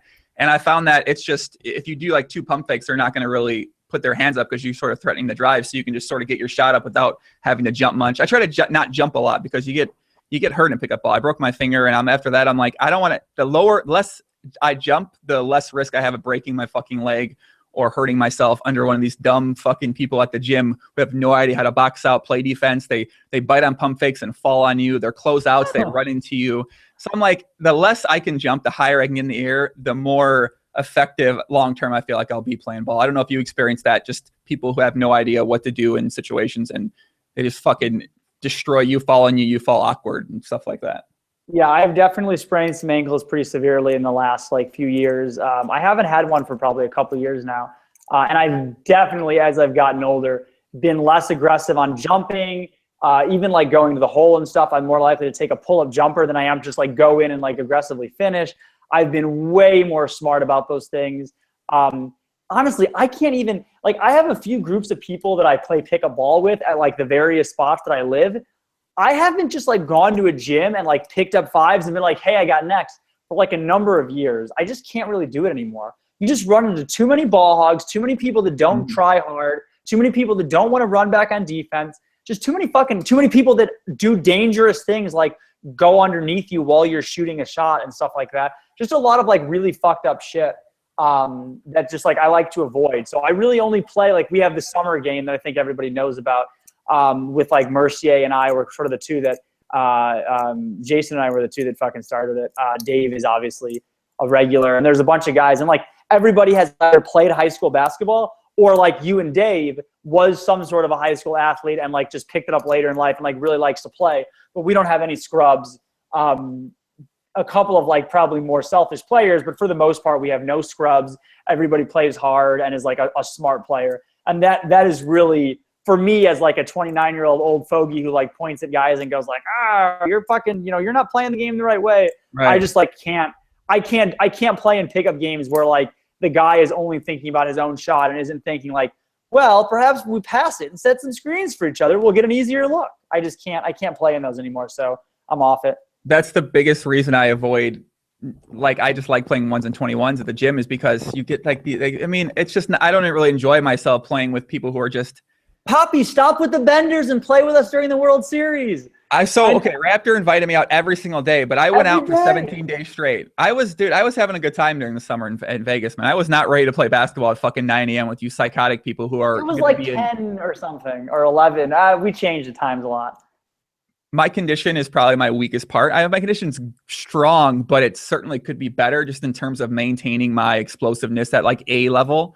I feel like my A level is, because I love playing defense too much. And obviously defense, you're exerting so much energy. You're moving so fast. I like to get low. And I found out ways to conserve energy in different spots, but it's sort of, it turns you into your offense repertoire sort of goes down from that like 10 different things to like your 3 main things. And I get tired sometimes. I think there is like nothing more difficult than, not nothing, obviously, not like triathlons. From like a pure sport perspective, like things that you can do athletically, I don't think there is much more challenging than playing pickup basketball. It is a fucking ridiculous workout. You are pushing people / getting contact, and then you have to perform skills that are difficult with your, like actually using your hand-eye coordination, like difficult things like dribble and shoot and all these things, while also just being max tired from running back and forth. People, obviously distance running is difficult. It is a totally different animal to have to stop on a dime dozens of times a minute and go left, right, cut. You're always in a crouch.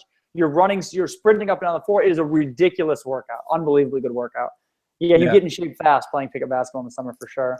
Yeah, it's like you use so many of different body parts in your leg compared to running, especially with the constant starting and stopping and the jumping. Like the jumping is sort of using all these muscles in your legs that you don't really exert while you're distance running. So it's sort of like it's certainly the condition helps, but just being in condition from running is not really going to translate over. Unfortunately, because I would get in better shape just by running, but I try to do a lot of box jumps, a lot of jump rope. I've been trying to just really strengthen my lower body with deadlifting and squatting. And I feel like just having that extra strength really helps with the conditioning. But, I haven't figured that that's my biggest challenge is just getting better condition, basically just to maintain that 90 to 100% energy level for a longer period of time. You doing a little Olympic lifting, Poppy? That sounds pretty serious. Well, I really like it. Squatting and deadlifting is fucking fun. It's just fun. Like you notice your whole, like all your lifts get stronger when you deadlift. Like even your upper body workouts are stronger, which doesn't make much sense to me. But especially in basketball, footwork and positioning is so important, and getting that body control is so important. Like that's just going to help you excel in a lot of these different small areas you might not think about that they could actually help you with. Yeah, I think I'm going to get back into it eventually. I had a really weak lower body. I always had lower body injuries throughout high school and shit. So I never did any lower body lifting. Not that I was like jacked. I mean, I was just never, my upper body was never that strong. And then maybe like 5 years ago or so, I just decided this is bullshit. I want to be a little more balanced. I want to be in a little better shape. And I got really into squatting and deadlifting and doing all of the, I never really got into anything too complex, but I got into it. I spent a few years doing it and getting pretty strong. Yeah. Do you do a lot of, I'm 30, so I'm a little bit older than you. Do you do a lot of recovery stuff too? Because I do, like I foam roll every single day. I feel like the other day after I played, I was stretching and doing my yoga and foam rolling for like an hour and 20 minutes while watching the basketball game. Like I was just. Is that, I do that. I couldn't tell if that was a foam roller or a speaker in your room on the left there. I thought it was a foam roller. No, my foam roller. I have a couple of foam rollers. No, I have a guitar, a globe because I'm studying geography for all the podcast guests, and I actually have a space heater because my feet get really cold. Because Northwest Indiana doesn't, or Lansing doesn't have doesn't have central heat, doesn't have fucking, right? Space heater. We got heat, kid, but the window, the draft in the window fucking comes at my feet. My feet get cold for some reason. I need the space heater to keep the feet cold. Why do you still live in Lansing? Well, I live in technically kind of Indiana, but I moved back here after I lived in Australia, and I wanted to, because I moved away when I was 21 years old, so my little brother's 16, yardstick, aka Stallion. My family's here. I spent so much time away from my family, not living here, that I came back here. I also got a girlfriend right when I moved back, and she lived right by my parents.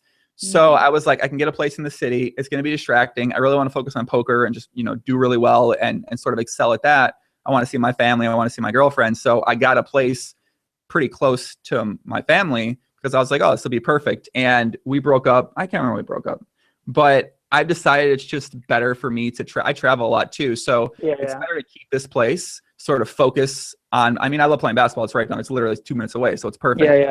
Just playing basketball, working out, focus on the poker, focus on doing podcasts, and sort of the city, it can be a distracting environment. There's a lot of partying, a lot of women, drugs, drinking. No, I don't believe it. Allegedly, people do things like that. Of course, I've never partaken in any of these things like that, but if you want to, I feel like if you want to really excel at building something for yourself, you need to be sort of really focused, and being in an environment like that, you can certainly avoid the distractions, but having the potential for those distractions is going to, obviously it takes away some life EV, potentially short term, but I feel like long term, just building up something for yourself, you can make up that life EV in different ways in the future.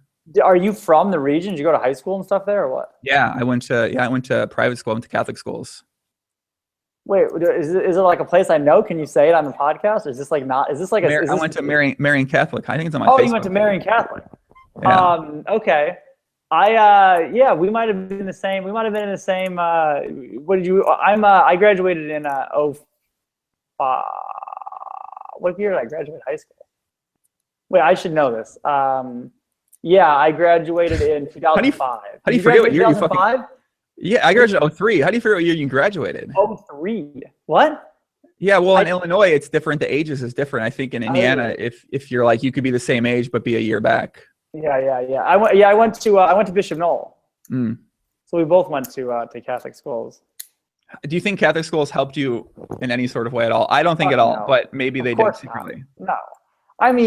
I think that it was like a better education than like the public school, just because the public school that I was like, my options were to go to Gavitt, which I probably wasn't going to do, or go to I could have gone to Munster. You could have paid, like, I had like some aunts that lived in Munster. That might have been a good idea. I could have paid like an out of city fee or some bullshit because it was only like 5 minutes from me. That would have probably been a good idea. But instead I went to Knoll. They kind of recruited me for basketball a little bit, allegedly. That's probably an illegal thing, I think, but they recruited me a little bit for basketball, so I did that. Is that against the Indiana governing TOS body or something? They didn't like pay me or anything like that, but technically it is illegal. Yes, they were not like. You can. I think it's kind of like a wink, wink, nudge, nudge. Like, as long as you're not giving anyone any money, I don't think it's a big deal. But you go to some of their basketball camps, and they're like, "Hey, we love you here. Here's the reasons. This is why it's so cool." But yeah. I went to a couple of Marian High School, Marian Catholic football games. I had a friend that was from that area. He didn't go to school at Marian. He went to school at Knoll, but he was from Illinois. Anyways, whatever. Yeah, we may have crossed some of the same paths. We may have. Dude, I feel like venturing to Indiana when I was that age, that was like a foreign land. Like, when you're 16, 17, 18, you can drive. Like, I just pretty much hung out with people in Illinois and some people I knew sort of through Marian and stuff like that. But I didn't really like get out into it.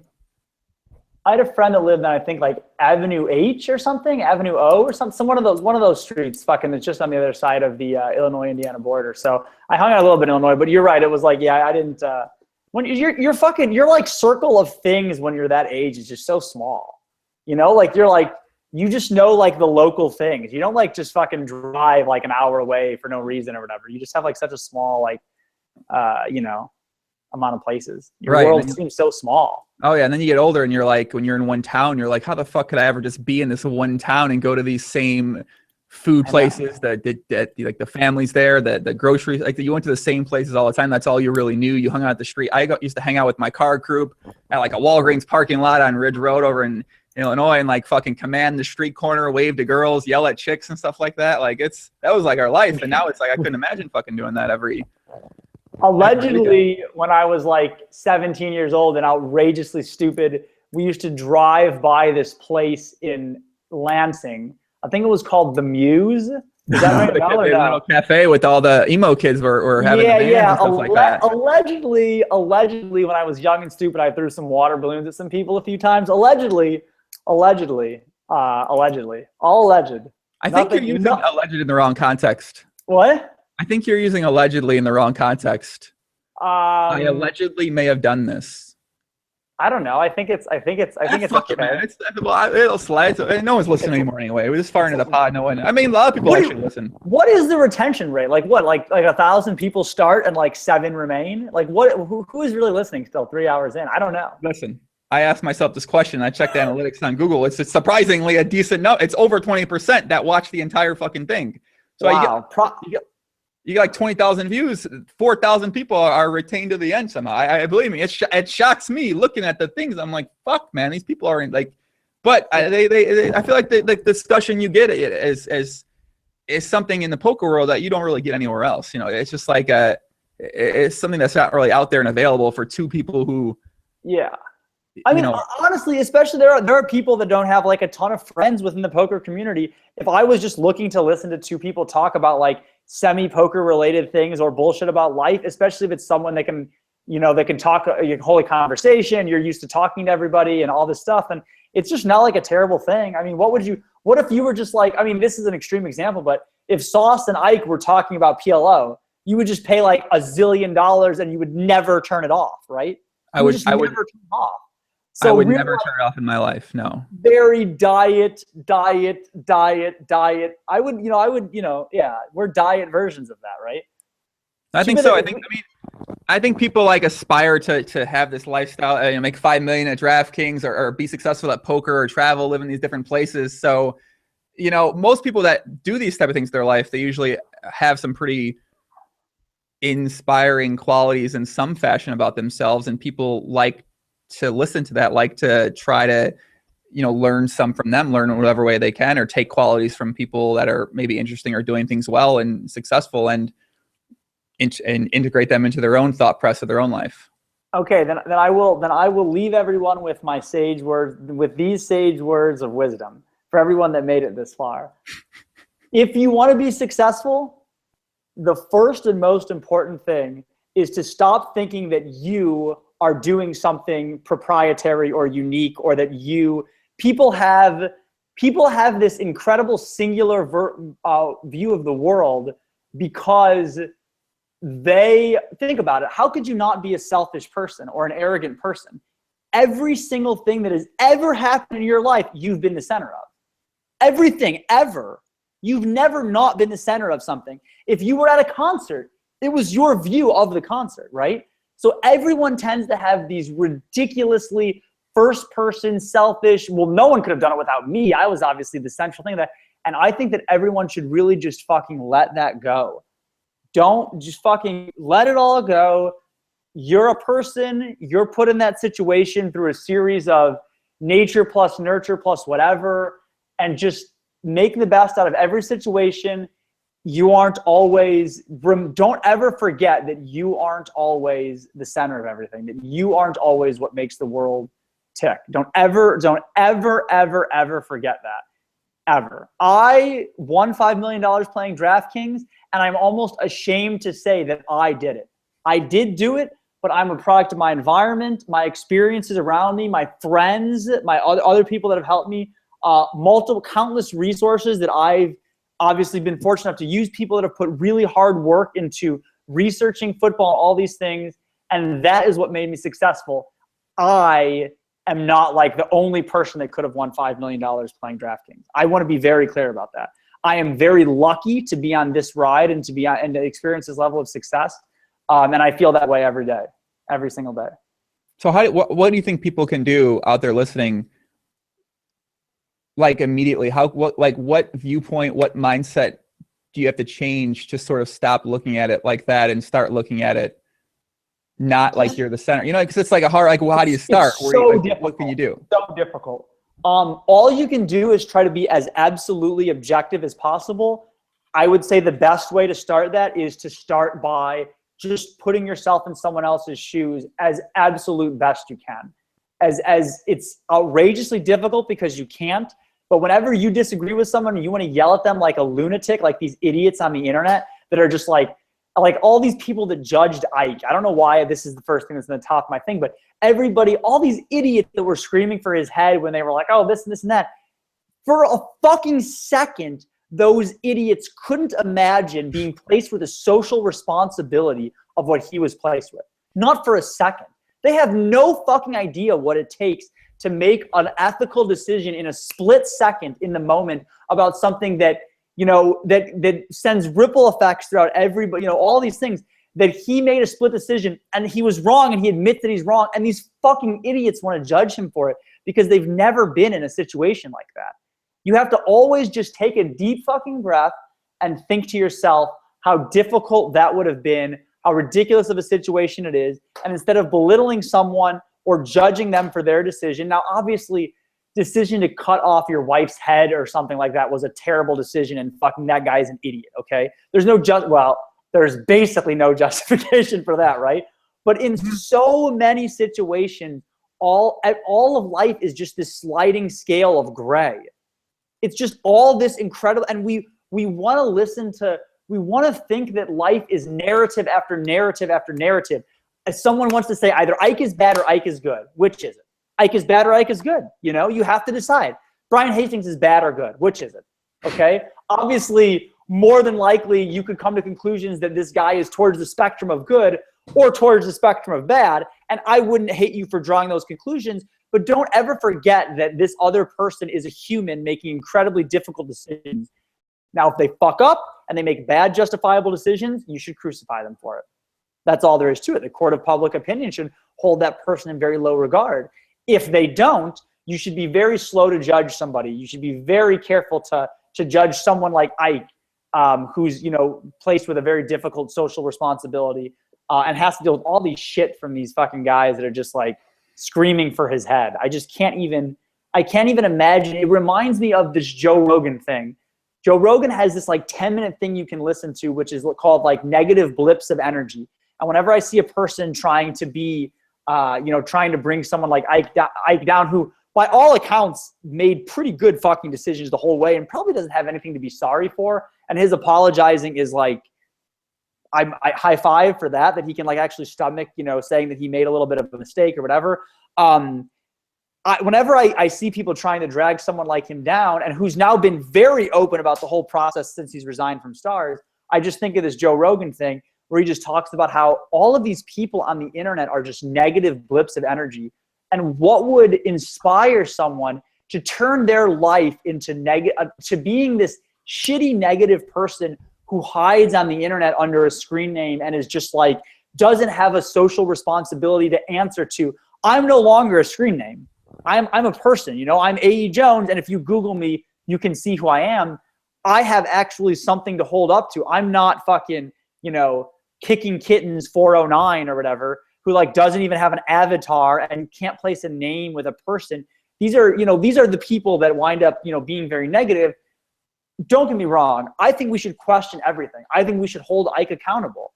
I just think that, and I don't even know why this is the first fucking thing that came to my head. Just, I think that people should be they should be slow to judge, quick to question, but slow to judge. And realize that all of life is like lived in this gray scale in the middle, and very little of life is black or white. Intense words there, Poppy. Intense words. Intense, yes. Very intense words, guys. We got anything else you want to talk about? I feel like I want to. I mean, yeah. Sure. If you have some final thoughts. I mean, I feel like we could talk for 25 hours about this. I didn't even realize it's been that long right now. I would wind up talking for way too long. There needs to be an endpoint at some point in time, and it's probably not going to be me saying, okay, I can't talk anymore. Trust me, it's not going to be that. anyone who's watched my videos knows I could ramble about some bullshit forever. I don't even think we're rambling at this point. I feel like we're saying some quality, playing some pretty quality things about different things, different topics, stuff like that. I don't think you're getting to the point where you're like, yeah, these guys need to shut the fuck up about what he's talking about now. I feel like you're saying some pretty quality things. Yeah. Someone said I get so lost when there's long monologues. That's not true. 1, 2, I'm constantly thinking about what the person's saying, and I always come up with 6 or 7 different things in my head of directions I want to go, and I have to choose which one's the most plus EV on the spot for the conversation.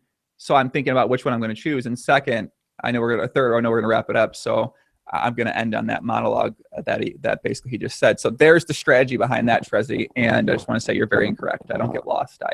I'm trying to take in all the information and process where I want to go from there. So that's it. All right. Poppy, I got plenty of. We'll do it again sometime. I got enough poker stories. We just got to figure out a way to get them all out of me. But I got enough. We'll do it again. Sounds good, Matt. We'll be keeping up with you. If you guys want to follow Aaron on Twitter, AEJones LeggoPoker. Yeah, but it's just AEJones Leggo, LEGGO. But honestly, I'm that guy. Who's that guy? Get his ass in contact with me. Tell him to send me message on Twitter or something. Who's the guy that was gonna hook me up? I got it. I copy the information for you. I'll send it to you on Skype right now. All right, perfect. Thank you. I will. I'm going to get that guy hooked up. So hopefully in the future, just AEJones, but for now, AEJones Leggo. PGA. Wow, it's a pretty sick stream he's got here on Twitter. All right, guys, I'm gonna wrap it up. I don't know when the next pod is going to be. It's going to be at minimum next Thursday with Jeans89, one of the best PLO players in the world, and one of the not sexiest men in poker, according to Ike Hollywood Haxton, Ike Hollywood Haxton said he looks much better in photos than he does in actual person. So we're going to have Jeans comment on that. We'll talk PLO. We'll talk being Finnish. We'll talk dating a Finnish model who looks like all other Finnish women, and if it's true that all Finnish women actually look alike. And I don't know the next one. I might do one with Krantz actually this week about Star Wars. We're doing a Star Wars podcast. That's a really fucking good idea. I know. Star Wars pod. I've been wanting to do a Star Wars pod with Krantz, and we talked about this 7 months ago, or 5. Like when the second trailer came out, we talked about doing a Star Wars pod. So we're gonna do a Star Wars pod, get a little virtual reality update with what Krantz has been up to down in Austin, and that's it. AEJones, any last parting words here, Ken? No, that's it. Make sure you lead the Star Wars pod with Krantz, asking him if this movie was too similar to the first 3. That would be my first question for Krantz. Of course it. I think that was the idea, right? I think so too. I mean, I thought it was fucking good, but I'm easy to please, so I was into it. All right, guys, we're out of here. Thanks for all the questions, comments. You guys have been great. Maybe this week, maybe next week. Adios. Aaron, I'll see you later, buddy. All right, guys on YouTube, guys on Twitch, take it easy, man.